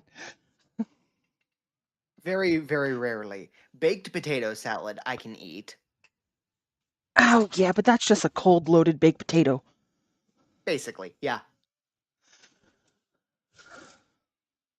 But when done properly, it's delicious. So, Oh, yeah. That's yeah, but like I don't know, I feel like you can't go wrong with that. oh, you absolutely can. I've had Okay. some baked potatoes where I'm just like, no. There's a place at the Palmer Park Mall in Easton, Pennsylvania, where we do our ornament show for the mall every Uh-huh. year. That is loaded, no, maybe loaded, not loaded wraps. Yeah, I don't remember. I don't know, but it's the sandwich place, the Palmer Park Mall in Easton, and they make baked potatoes that are like the size of your head, and Goodness. they're so friggin' good. Sounds like Stone Mill. There's a Wrap place tight. near Sorry, Kamahoo. the the name of the place is called Wrapped Tight. Oh, Sorry, I got distracted. Go ahead. um, yeah. There's a place that I like to go to. It's called Stone Mill Barbecue. Funnily enough, yes, barbecue is the main theme of the restaurant, but they are ironically more known for their baked potatoes, which they typically stuff with either pulled pork or brisket. Yum. Oh, yeah. And these potatoes are not like little tiny spuds like the one with the hot dog. Uh-huh. These are like almost as big as as a decent sized football. Uh-huh. Yeah, these aren't that big. These are like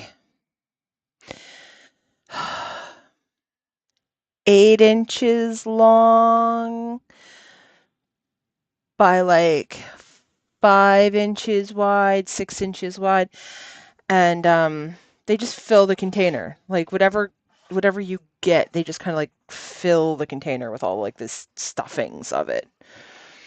So Yeah. good. Let me see. What? Oh, wow. That's hilarious. Okay, here's an example of how good their potatoes are. I did not even know they sold steak as an option. Okay.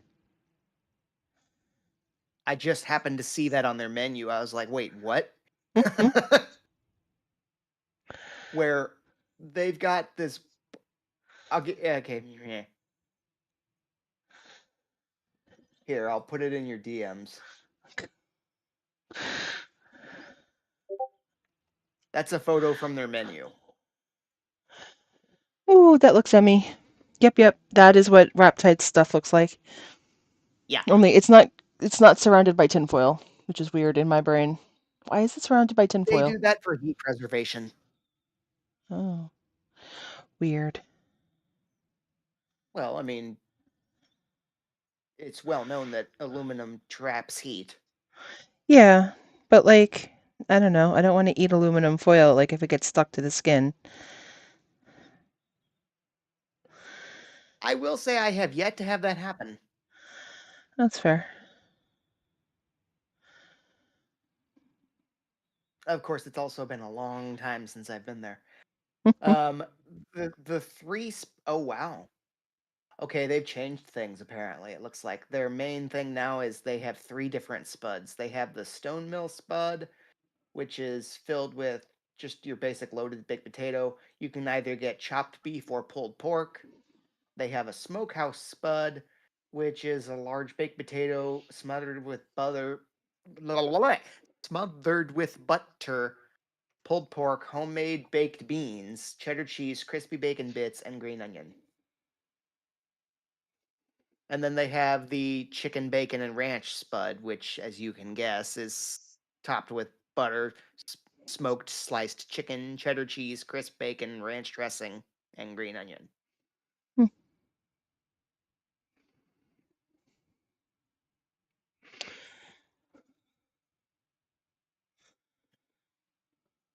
One of these days, I'll have to look up the name of the place, but there's this place in Texas that serves these gigantic chicken fried steaks.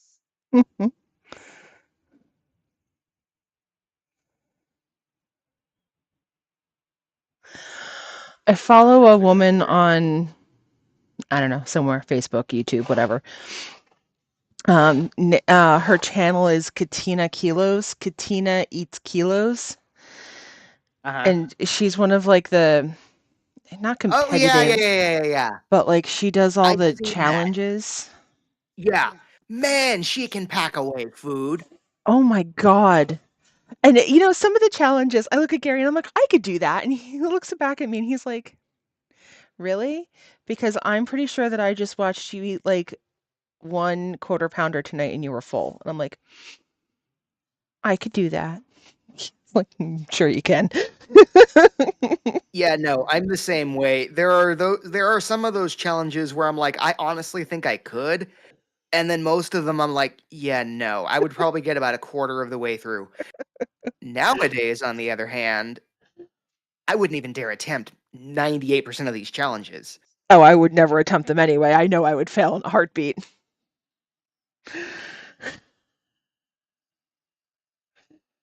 Um, yeah, I think there was one challenge where I was like, I might be able to do that. yeah, here it is.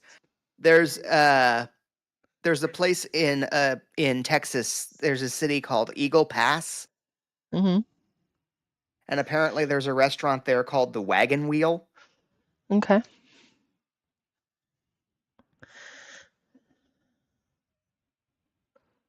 Uh,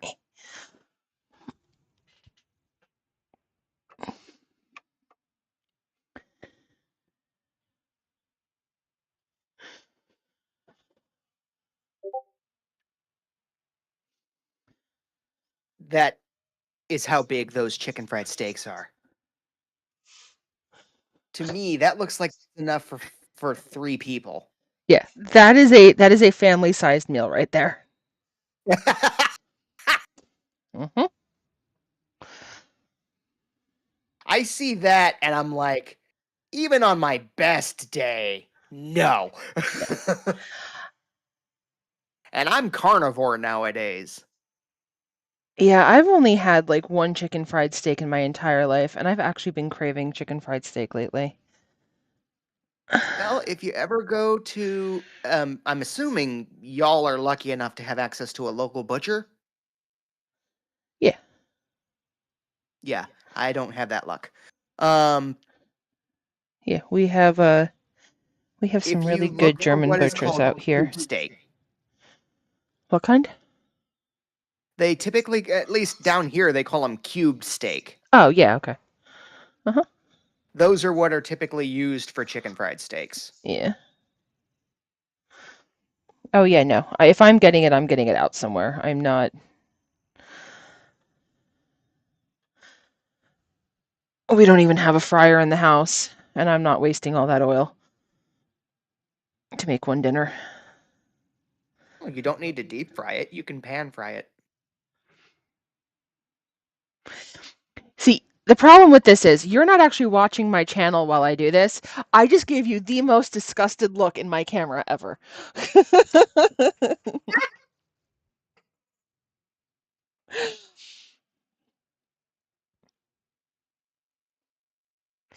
Don't fry Okay, my now french I'll flip. fries. Fine. Don't fry. I don't know what else. Don't. Okay, I'm gonna go back and look. um, Oh my god, wow. don't fry a bunch of other random things. Fine. But like chicken fried steak needs to be fried. Like deep fried. Oh yes, I never said it wasn't going to be fried. I'm just saying.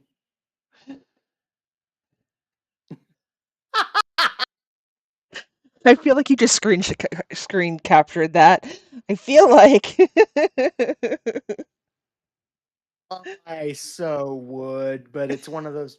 Oh, looks like someone in the comments answered that question for us. A Oh, flight of beer. who's in comments? I missed it. I Yeah, was somebody in named Visceral Gaming. Visceral Gaming. Huh.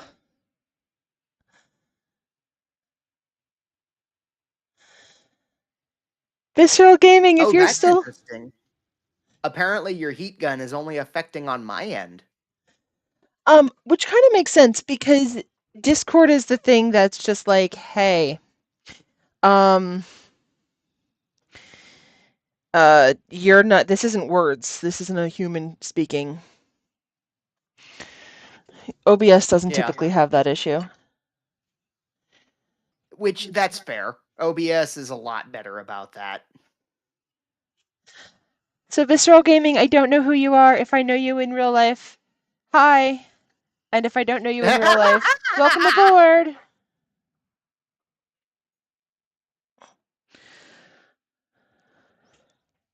And that'll teach me And to yeah, now I've go back to Discord and and not go back to my chat line thingy. right, because now I've got the YouTube video up.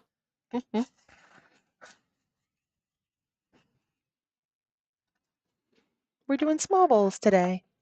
Little 3-pounders.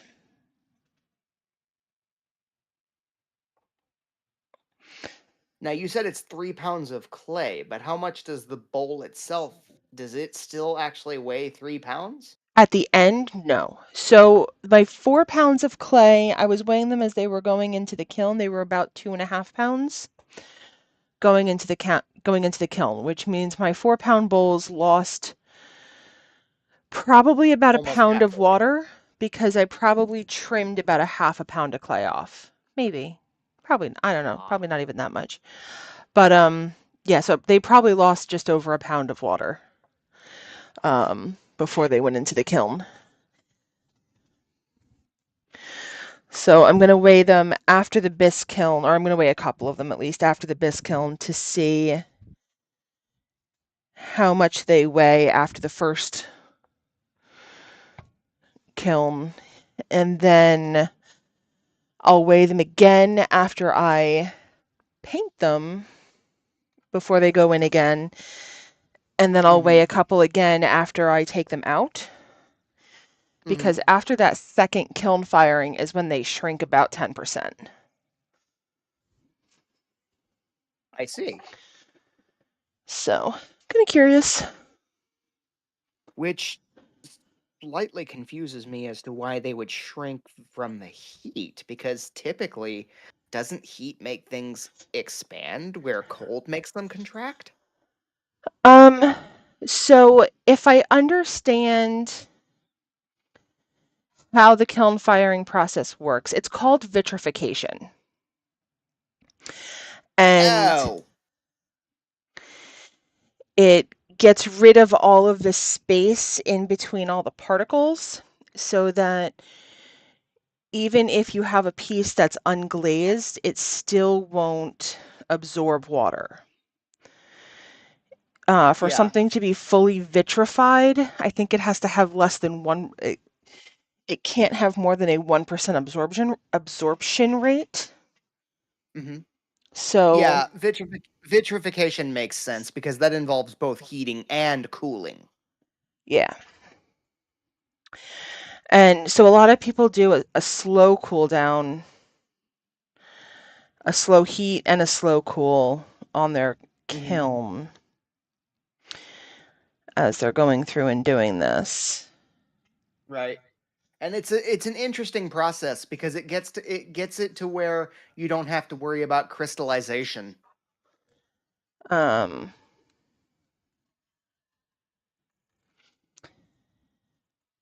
well, and I'm more concerned with like my pieces being fully vitrified so that if you put, say, milk in it, it doesn't get absorbed into the piece and then you can't wash it out. Right. And you are wet. Everything is so wet. Fine. You know what? Let's put you back on here again.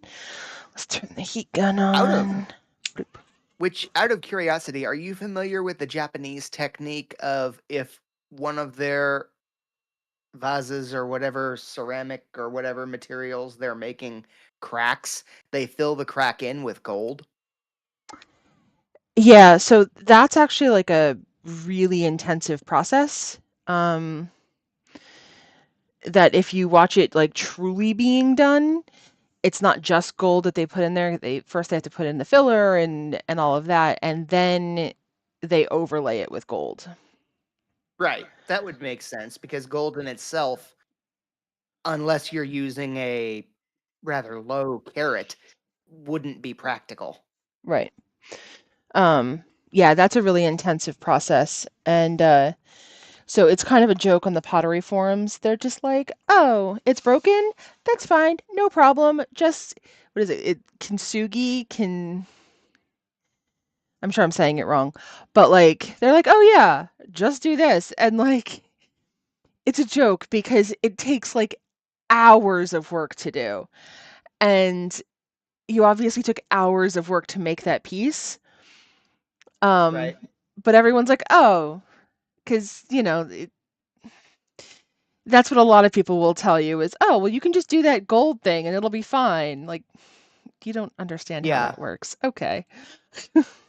That ironically, that word is a combination of four characters. It's kintsugi, which is there's the ki or the kin, which is or no, excuse me, the ki, which is the key, the n in itself, and then the tsu, which is the tsu, and then the gi, which is gi.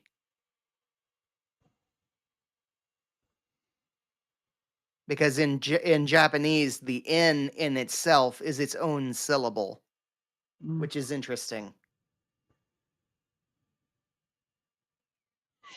Yeah, I love people that are just like, "Do this random technique and it'll be fine." And you're like, "That random technique takes like 4 hours. Do you not like and then you want it for the same price as like people are crazy." Yeah. Somewhere in this That's why somewhere in this that's mess, I have gold that I can fire somewhere. right. It actually might be in that cabinet over there. But it's here somewhere. That's also that's also why nowadays I have a lot more respect for people who like get local meat as opposed to going to a store, Uh-huh. which I wish that I could, but the closest local seller I have, they don't carry what I'm looking for. And when I asked them about that, they said, well, it's because we don't get that shipped to us. It's like, okay. But at the same time, they sell 16th shares, quarter shares, etc., etc. It's like, how can you do that, but then you can't get these cuts individually sent? It's more time. And I'm fully of the belief that there is everything for a price. Oh, sure. Which is why one of these days, when I can afford to actually try my hand at actual Wagyu, I am prepared to pay triple digits if I have to. Granted, on the other hand, it would be much cheaper to just go to it would actually literally be cheaper to go to Japan and just get the Wagyu there. You are still wet. You are less wet. You are also less wet. Okay.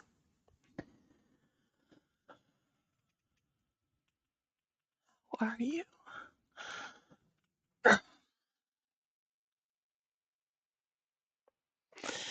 Okay. Ah, I did not put my cap on my coffee.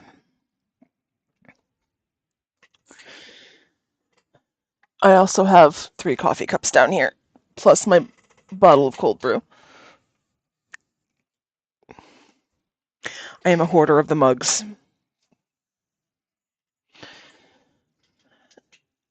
And then I will be disappointed in myself when I don't have the mug that I'm looking for upstairs.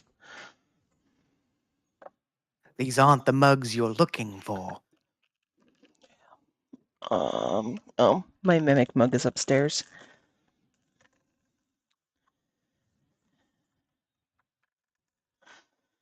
I follow a woman on TikTok who does all the gaming conventions with her mugs, and I bought Yeah. a mimic mug with a Santa hat because I am a Christmas business. Ooh, as I knock the camera.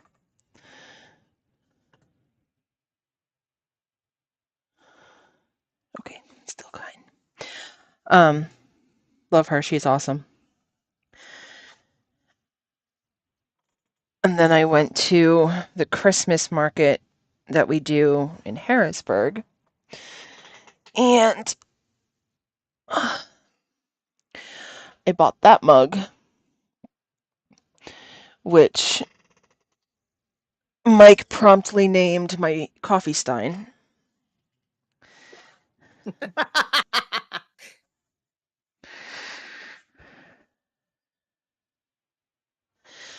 I'm disappointed Mike's not coming out to shows with us this year. He's going to be in charge of the mall Mm.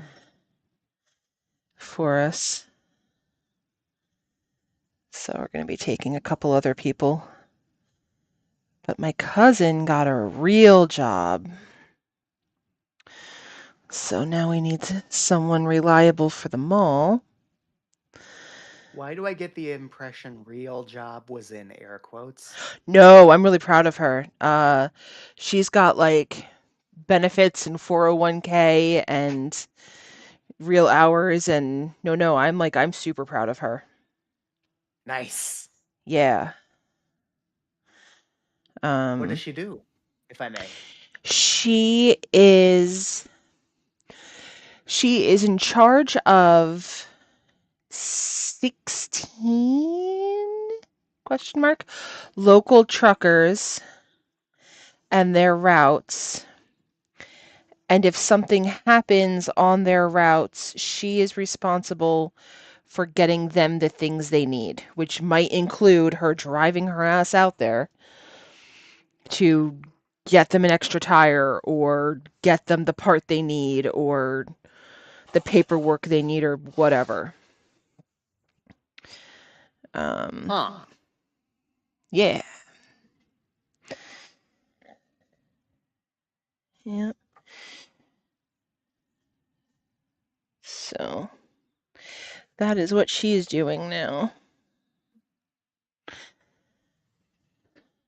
And yeah. Meanwhile, I've discovered that whenever I try and nut up and go somewhere I haven't been on my own, it's one of those where it's like every time I do, I end up with a story of, well, I almost got into a wreck because of yada yada yada. Yeah, but you can't see. You shouldn't be driving.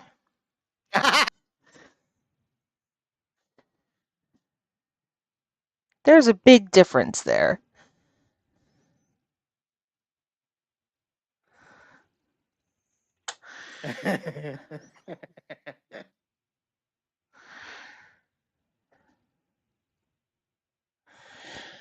Okay, so I just had an idea. I should do bowls with letters of the alphabet on them for these curly cues, like an A and a B. Ooh, like a stylish calligraphy. Yeah, okay. I'm gonna have to make 26 bowls now with different letters of the alphabet. I have goals. Okay, so in light of last night, I have to ask, do you have the calligrapher's supplies? I've got an X-Acto knife. This is not an X-Acto knife. Ignore my camera.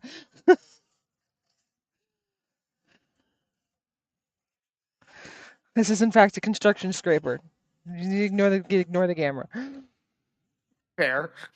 Um, eh, I've got an X-Acto knife. I love how right as you finished saying that, I saw the delay come up, and you hold up The the scraper. scraper. Yeah. And hilariously enough, I could read your lips because I knew what you were saying.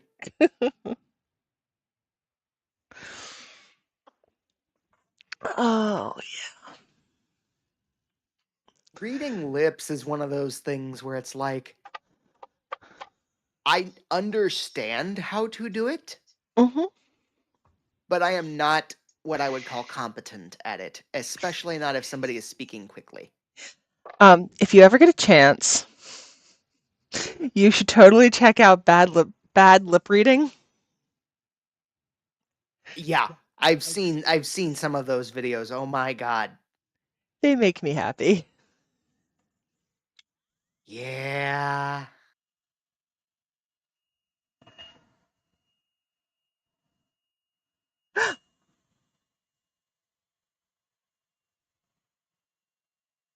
I really want to.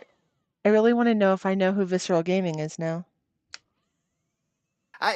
I'm actually very curious myself. And the stupid part is I can't just simply click on their name and go to their channel.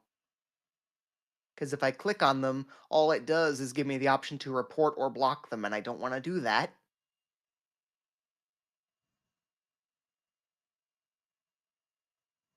Actually, that begs the idea. Let me see.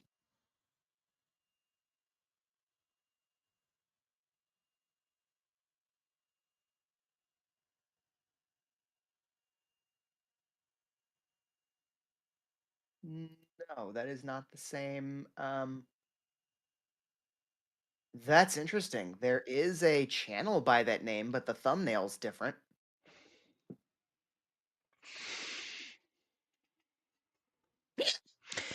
Don't know.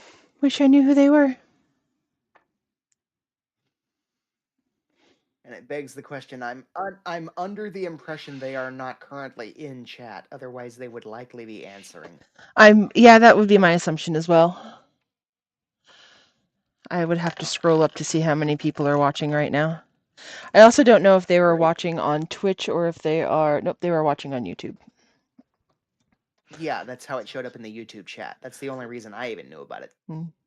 I'm in Restream right now, so I can see like all the chats. Ah, But for some reason, it's not telling me how many people are watching right now. it shows on my end I see two, Okay. which one of them was me, so. Okay. So there's somebody else watching on YouTube. Right? Cool, cool.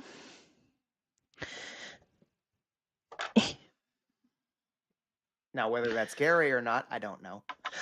Neither do I. He is currently in a game right now, so if he's watching, he's just giving me a view. He Which I will is, say, at least he does that for you. I can't get yeah, Gene to do that. he's he's running Trouble in Otari. Which, if I understand correctly, is the same city that he's attempting to use for his other idea for Tuesday night. Um, I don't know. That was originally what he was gonna do. Um, if we had gone back to level one, I don't know. I think he's gonna keep us in Waterdeep. From what I understand, we are going to Skullport and be doing a bunch of tasks there. Right, and that's under Waterdeep. That's in Dungeon of the Mad Mage. That's in the Yes. dungeon itself. Um, but he said we could also leave the dungeon. Which I'm still slightly curious as to how that will happen, but I assume there's like an exit door somewhere. Well, yeah, so you can get to there's like a secret entrance to Skullport. I don't know if I'm allowed to tell people this, but we're here, so I don't know. Anyway, there's a secret entrance to Skullport from Waterdeep. Um, Meanwhile, I apologize in advance if Roll20 gives me the same crap it was giving me last time, yeah, that would suck. because I don't know A, what's causing it, B, how to control it, or C, how to stop it. Yeah. Are you part of the Roll20 Discord server?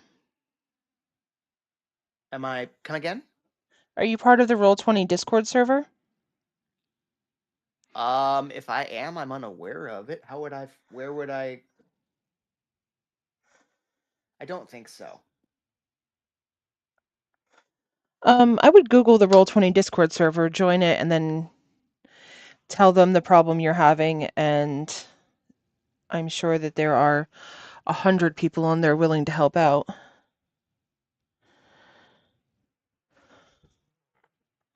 Of course, that also begs the question if they would bother to even communicate with me. Why not? Well, because most of the time. Oh, sure. Because most of the time. Now I'm in there. When I go onto those kind of things. Huh? I'm a bit of both. I'm primarily a player. I have GM'd, but only once. Does that? I don't think that counts. No, I would say that you're a player.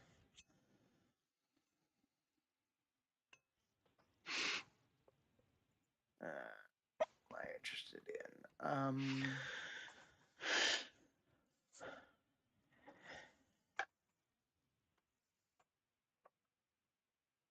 Well, ironically, I'm not actually interested in any of the stuff that they're advertising.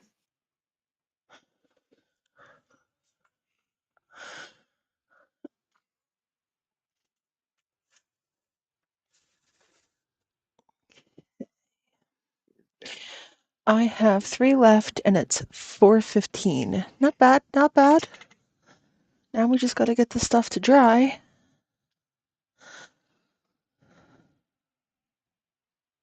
I'm assuming it would be under tips and tricks, maybe? Oh, Maybe. ask all questions you have about this one. Okay. There you go.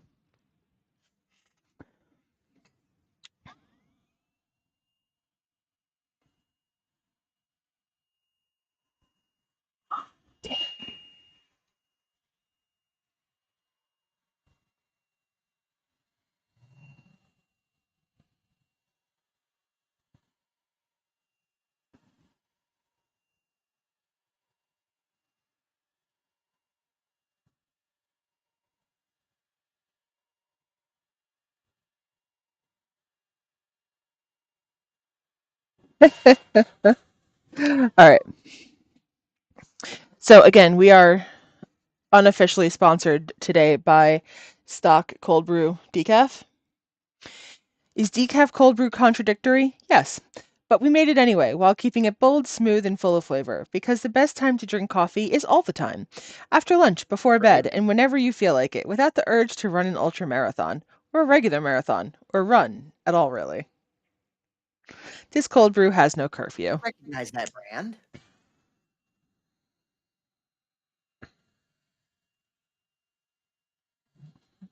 I think I've actually purchased that brand on occasion.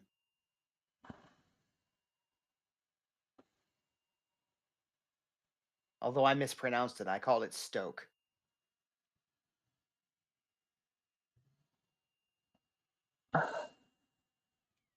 I'm sorry, did you say you recognize this brand?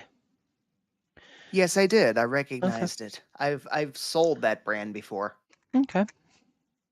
This is what Wegmans sells for decaf cold brew.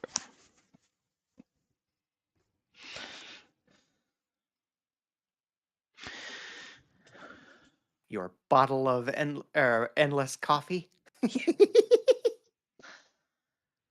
Yep. I wanted iced coffee. I didn't want to make it myself, and I wanted it to be decaf.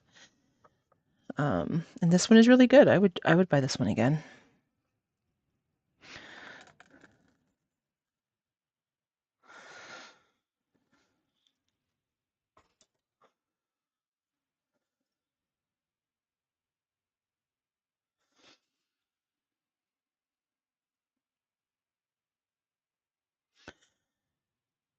Okay. Did my music end? My music probably ended like 3 hours ago, and I didn't even recognize it. Bloop. Play previous. Oh, we moved back to funky.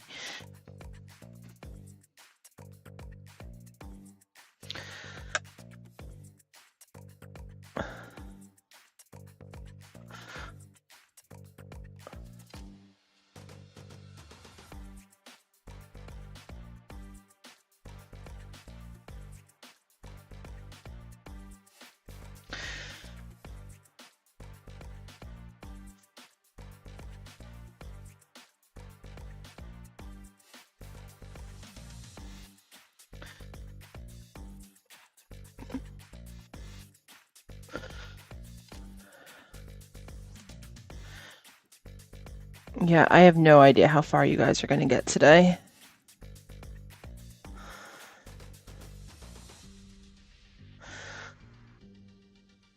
We shall see.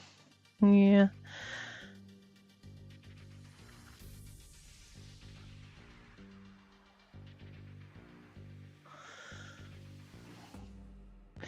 I kind of assume that you guys will get through the combat,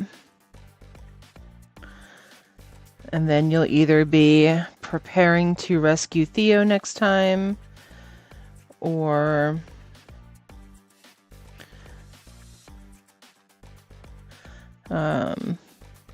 keep moving on. Put my question in the wrong spot. I don't know. You need to move closer to your microphone.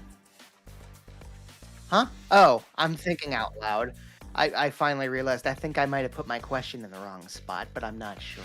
Ah.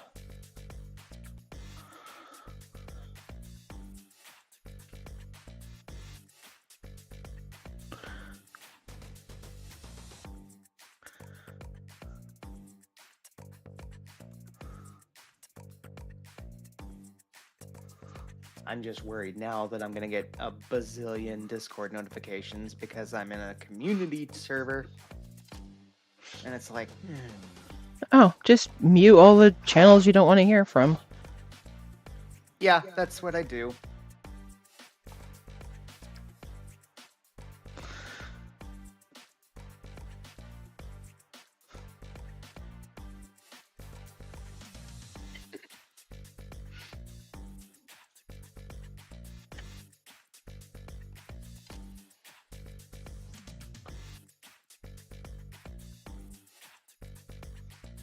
That's a good looking bowl.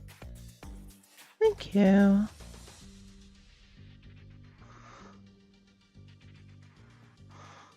There's that one white speck next to what was your thumb a second ago that's driving my OCD crazy.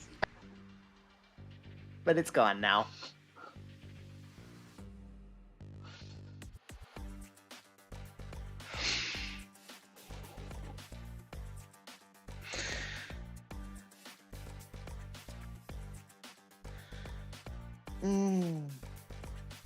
I will say one thing I have fallen in love with, despite the fact that I have not figured out the correct ratio to use.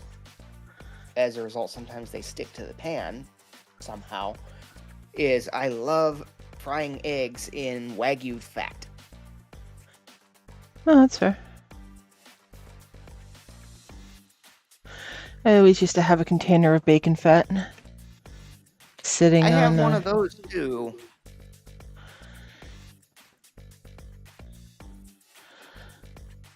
But if I have to choose between frying in bacon fat or frying in Wagyu fat, I like Wagyu. It's nice. Oh, that's fair.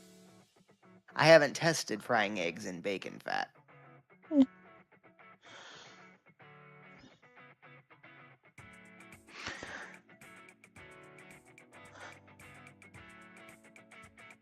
I also really like. And the bonus with the Wagyu fat is whatever I don't actually use, i.e., what doesn't come off of my spoon and enter the pan, I just put on my cheeks, and it helps me there because Okay. it's excellent. It's an excellent moisturizer. Yeah, I also like coconut oil. Yeah, we quit using coconut oil when we discovered it causes Lily to break out. Because apparently she's allergic to it. That sucks. Well, my mother and my sister are also allergic to it, so I assume that's how she got it. That would make sense.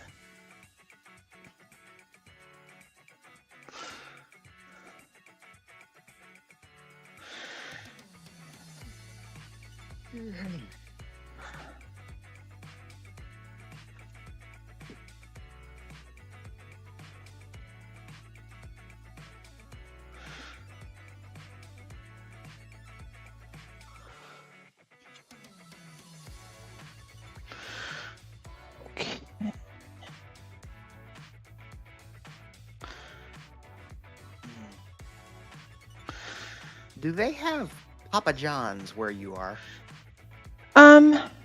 Every once in a while, yeah. We have one down in Easton somewhere, at least we used to. Back in the day. Ironically, nowadays, if I go to Papa John's, I go for their garlic. That garlic sauce. The garlic butter sauce? Yes. Little Caesars has that too. What's amusing is, apparently, if you know where or how to get it, I would love to figure out how. But apparently, if you know where or how to get it, they will sell you like big gallon containers of it. Okay. We used to buy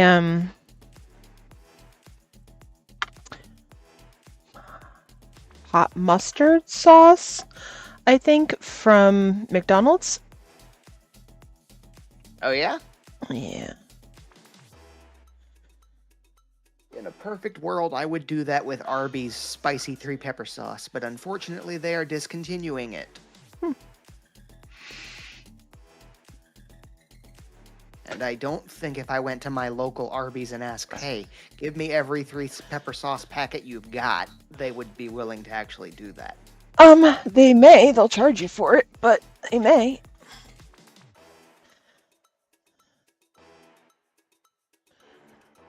I wish I could figure out what's in it, because I know it's vinegar-based, but I mean, at the same time, it's also one of those where it's like, it also has a bunch of other crap in it that I'm like, yeah, I just want the basics. The idea, in my opinion, is what I'm after. I'm sure somebody's made a copycat of it online somewhere. Probably.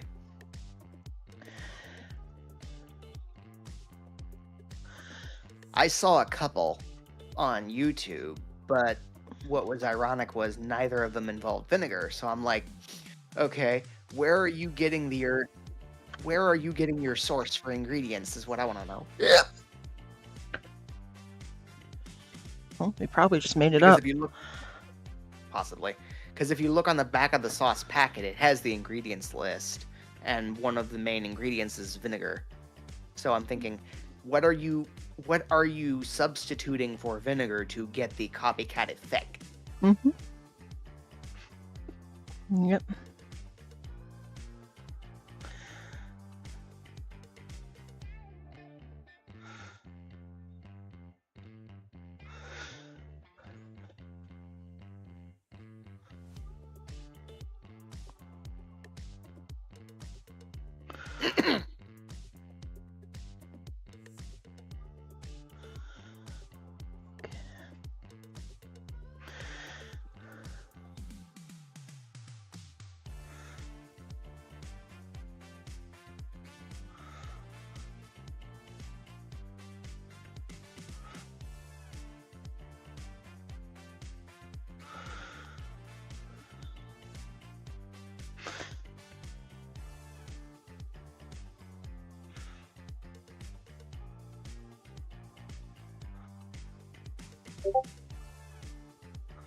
Badoop.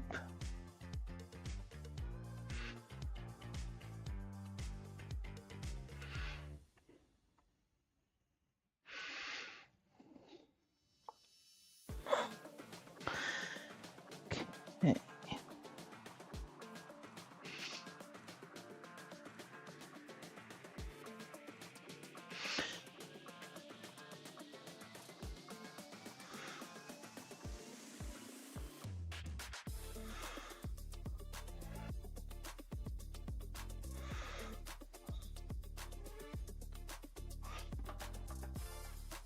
Meanwhile, I am still trying to figure out exactly how to use my vacuum sealer. Gary might Because be if I able to can help you with that. Who? Gary. Oh. You got muffled on my end, so I wasn't sure if you said Gary or Aaron. Yeah, Gary, whenever he goes down to visit his dad, they always vacuum seal stuff. Interesting. Well, I might have a chat with him at some point then.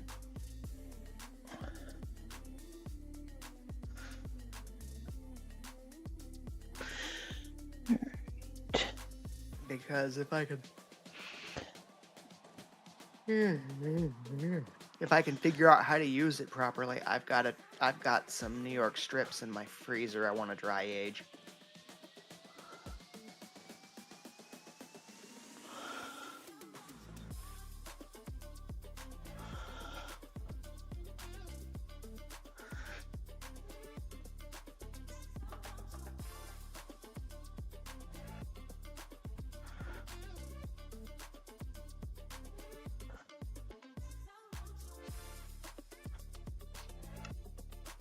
But no, I bring up that garlic butter sauce because, amusingly, I'm not entirely sure who first figured this out, but apparently it's excellent for catching flies or gnats. Random. Okay.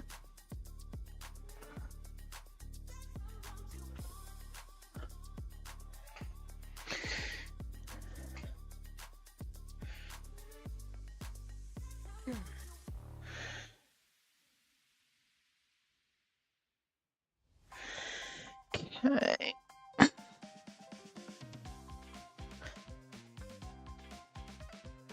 Yeah, I forgot to take my W this morning and I'm regretting it.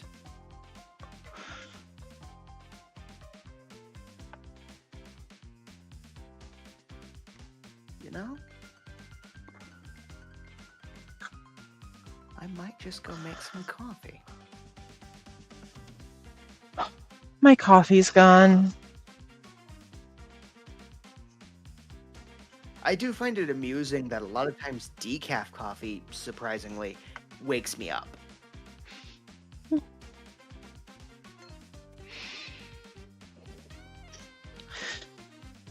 That's fair.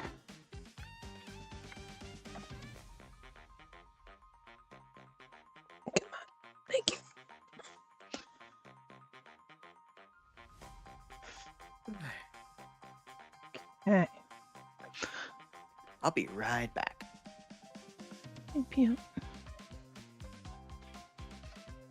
Cool. You can go back over here. Oh, you're heavy.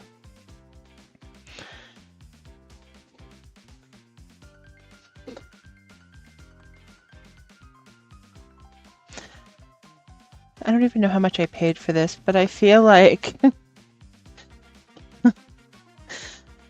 I need stock in this Okay, no, that was a bad pun. We're not doing that.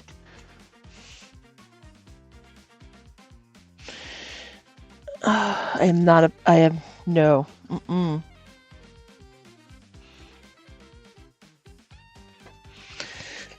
I wonder who makes it. I should check that. If they're a little company or if they're like a part of like craft food conglomerate.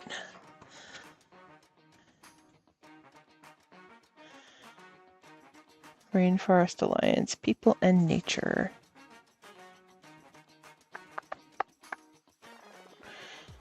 Distributed by Dan One US. White Wave Services Inc.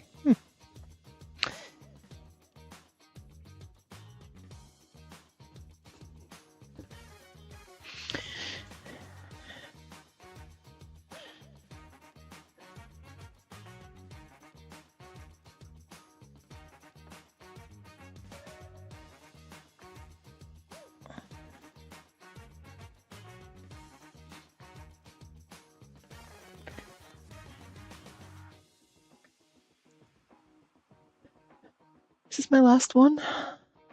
I think this is my last one. All right, and then I just have to ball up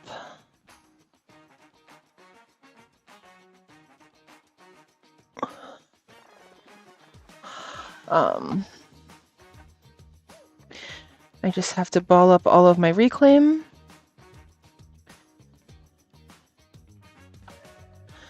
And then I am done.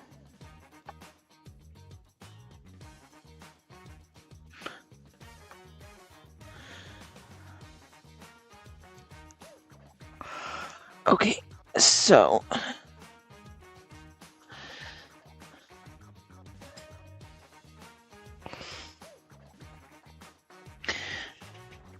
gonna flip this one over.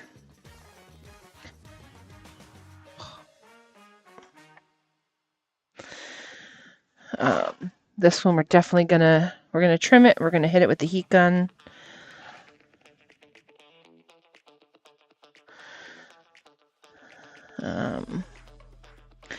Before we flip it over.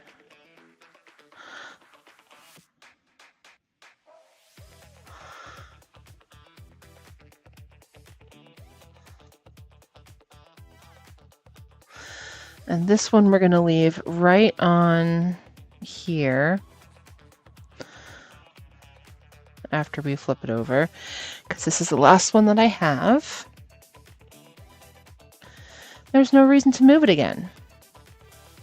I'm going to get the other side real nice. Cut it off. Cut out the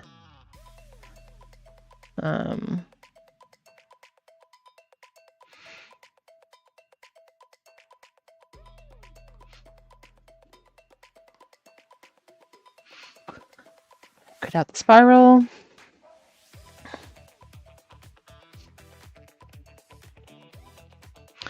Really like this bowl. I love the shape of it.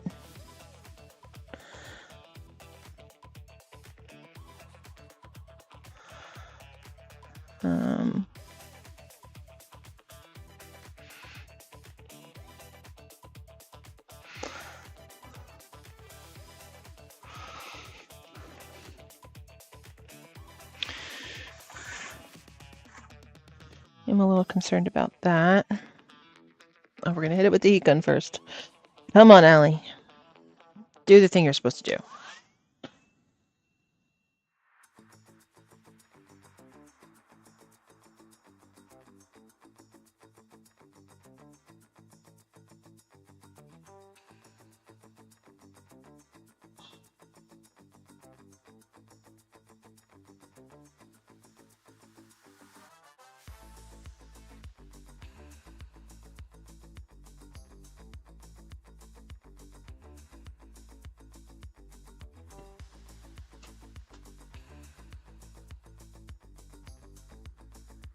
My keyboard is throwing water at me. I think that's a sign that I've had too much coffee and I need some water. Also, it's amazing that I have like 3 bottles of water down here that I haven't finished, but the half a jug of iced coffee gone.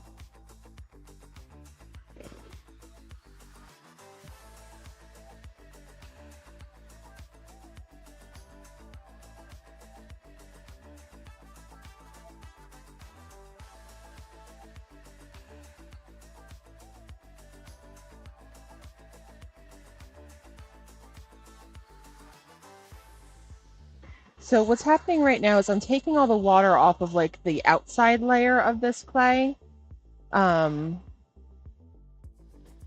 just so that I can flip it over without having to like really worry about flipping it over and denting it more. But the inside is still really wet, so the inside will rehydrate the outside of this clay. And it won't take very long either. It'll probably only take 1 or 2 minutes before it kind of rehydrates that area again. My goal is to make it not so tacky.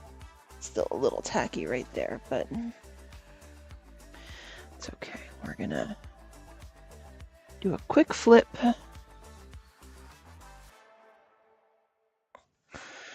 Okay.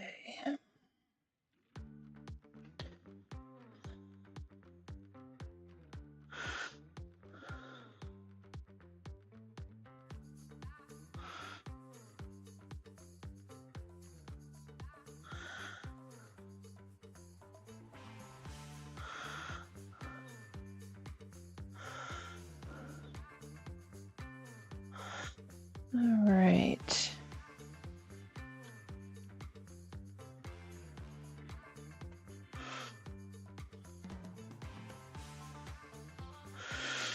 Just trying to figure out. There's always typically like a little bit of a wibbly spot on the rim somewhere. This right here is just a tad thicker than the rest, so we're going to cut out from there.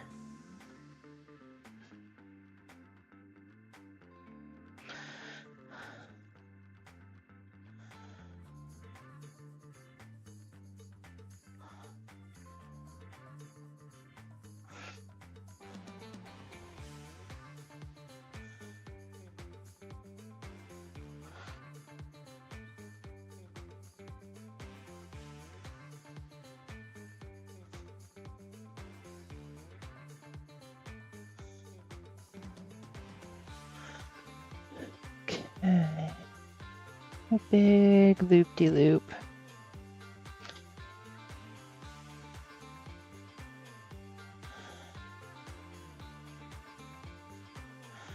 Okay. All right, so we'll leave that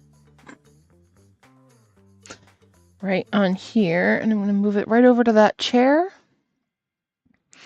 and I will grab my reclaim.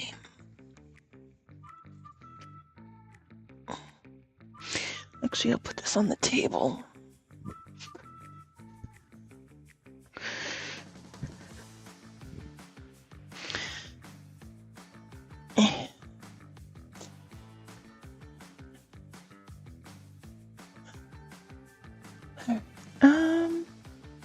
I have bags next to me.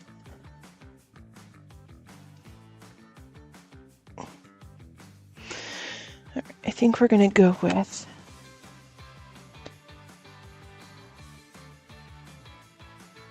so this reclaim here. I'll bring it down.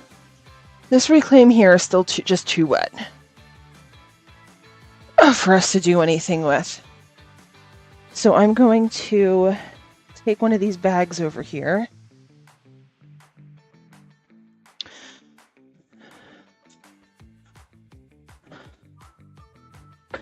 I'm not going to seal it up, but I'm just going to take the bag. I'll take 2 bags because this one's not cut.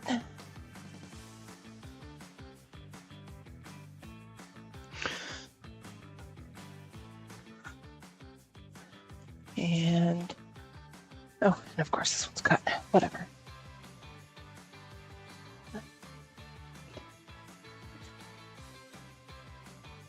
We're just going to gently cover that. The ends might get a little bit more dry than the insides. It's fine. Okay. And we're going to take the reclaim from this top shelf because somebody thought it would be a good idea to put the reclaim on the top shelf. That'd be me. Not always the brightest. And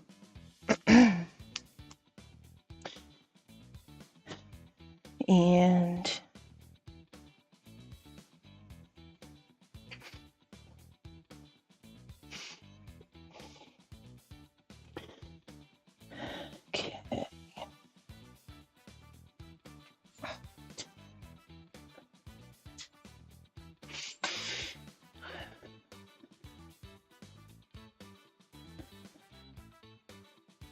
That's sad. That's it. 442. Okay. A hard limit of 5. I wanted to get off by 4:45, but I do want to get this done.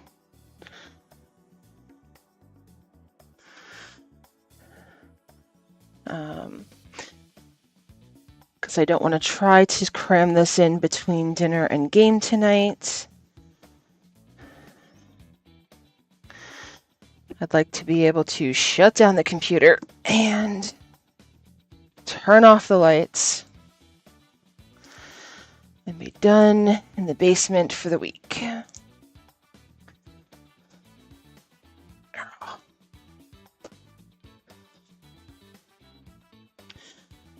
Okay.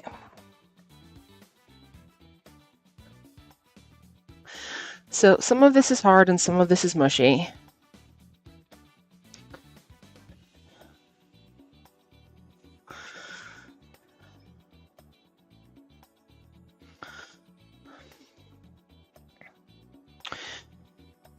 So I'm going to take everything out of this bucket.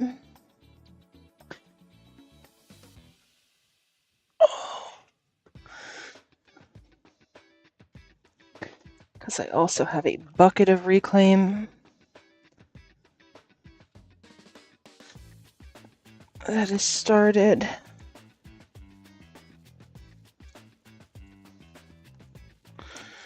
This is my Cone 6 miscellaneous slop bucket.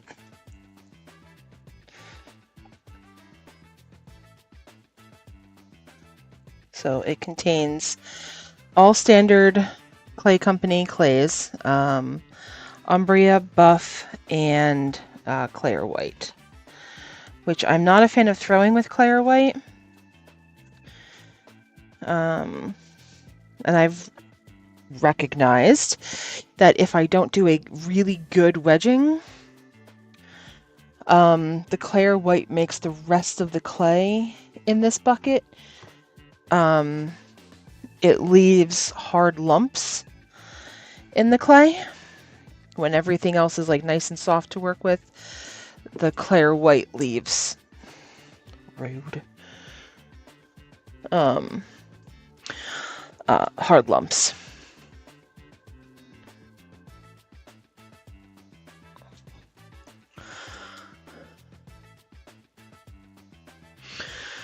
Okay.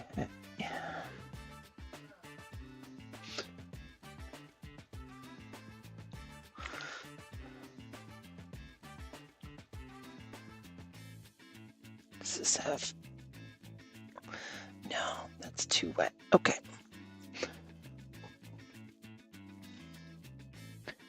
And I have this. It's actually a pretty good ball. I'm not going to mess with that.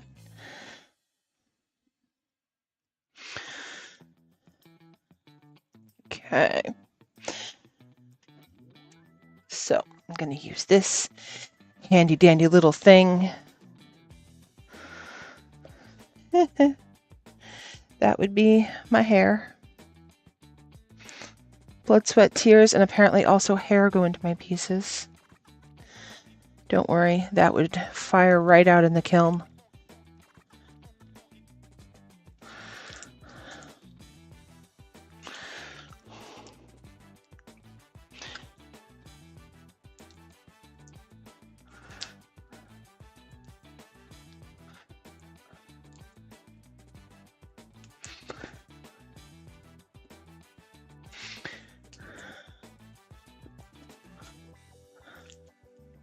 So what I'm doing right now is I am making very rough balls of this stuff. And I do mean rough balls. This is not wedging. This is not anything. This is just super rough balls so that I'm going to put it in, I'm going to put it in a bucket, wherever my bucket went to. There's my bucket down there. I'm going to put all of this in a bucket and I'm going to put a bag over it. I'm going to tightly seal it up. And then by the time I get back in a week, everything in the bucket should be roughly the same consistency. As what? As each other. So everything should kind of like even out if it's all sealed up in the same bucket. So it may end up being too mushy, it may end up being too dry, it'll probably end up being too mushy, but that's okay. So if I can just kind of start with very roughly shaped balls, I can take one out, I can wedge it down, get all the air bubbles out of it, and then my phone just went off. I'm sure I'm being paid to go start picking up dinner. But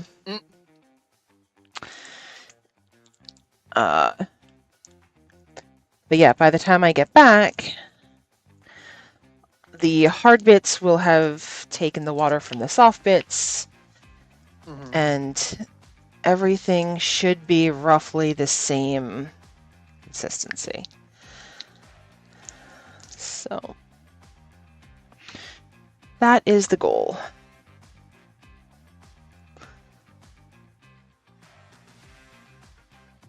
Oh, heavens to Murgatroyd. Somebody watched Jetsons as a child. Jetsons? No. Yeah. That's from Jetsons. No. Yeah. That's Snagglepuss.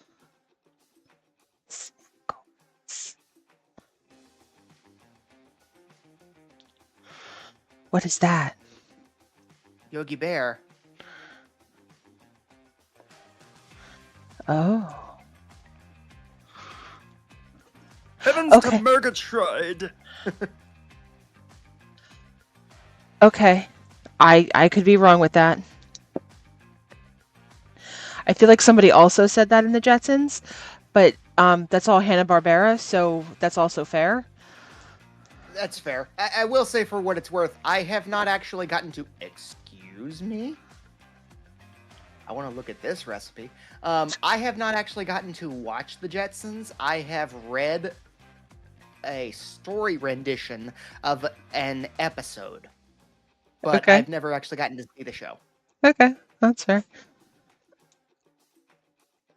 I will say, for what it's worth, if the story book rendition I got was in the inclination of the show, yeah, I would love the show. It's cute. It was very cute. Yeah. The question is, nowadays, would it be considered cheesy? I mean, probably.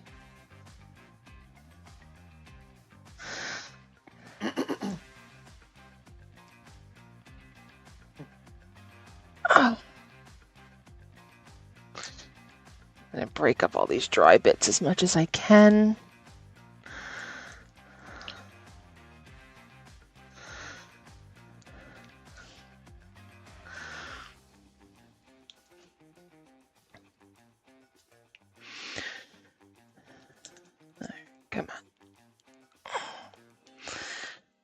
you're just going to go in there like that. I mean, that's fine. You'll soak up the liquid, but...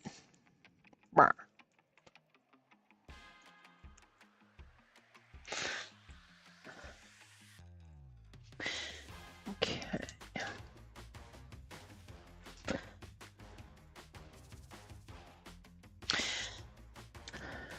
As I said in all of my videos, I am not a teaching channel. Just because I do it this way doesn't mean that there are 5,000 people that will disagree with how I do things. And since everyone has an opinion on how you should reclaim clay, I'm not about to start that fight. So if you want to tell me I'm wrong in the comments, how about it? It works for me. I wouldn't know. I can't say. Oh my God. I mean, as with any forums, you know, everyone knows best. But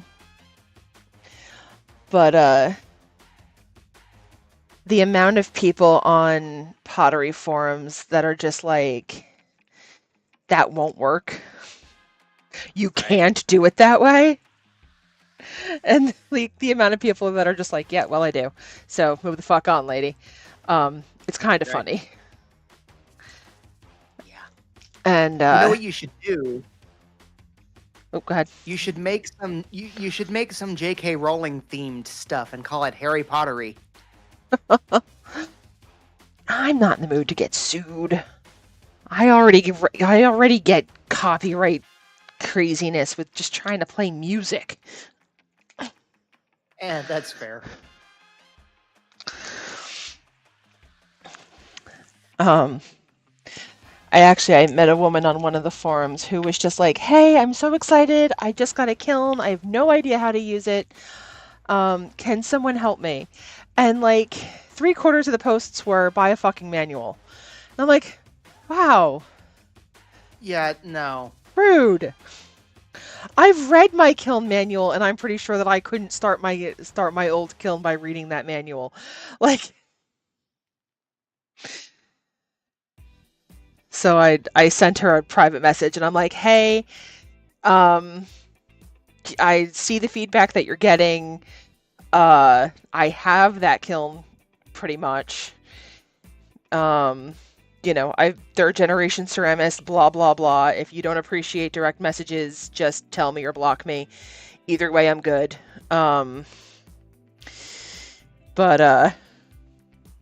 let me know if I can help. Because, like, while I agree you should get a manual for your kiln, trying to run it for the first time from there might be complicated or you may have questions. So,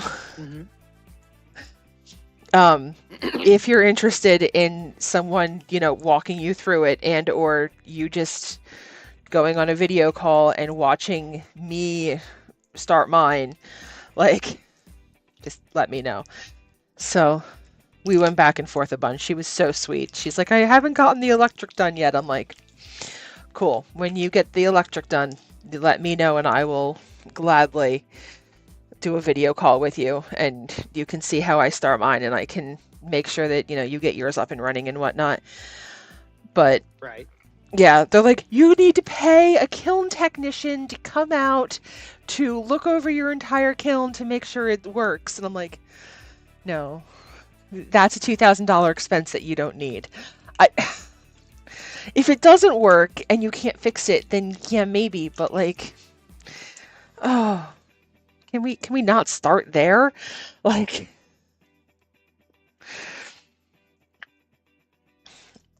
yeah. I can't imagine being as opinionated as a lot of these people are. Other than my opinion of, do what works for you. And it's pottery, it's not all that serious, guys.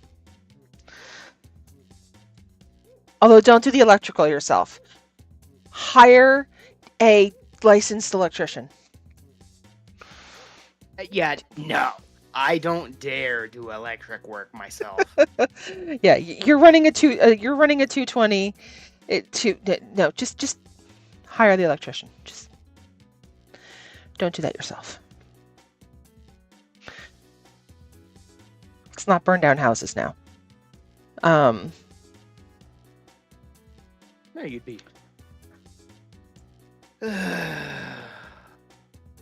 Okay.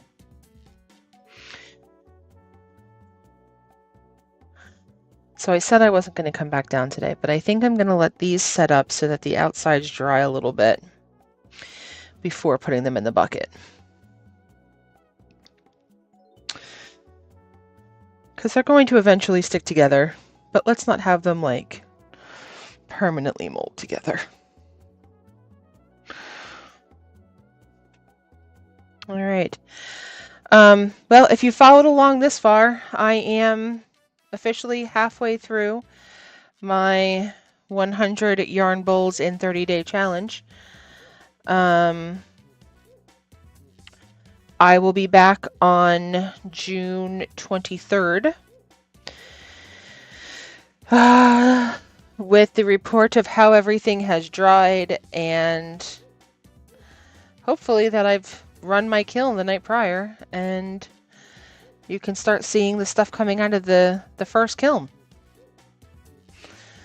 So that's the goal. We'll see how that goes. But yeah, I will be back on June 23rd, and I wanted to get up a bunch of shorts before I left so that there were shorts up and running for while I was away. It's not happening. Ran out of time, didn't get it done. So, yeah. Time, it's a thing. It sucks. Yeah. Thanks so much for following along. Bye!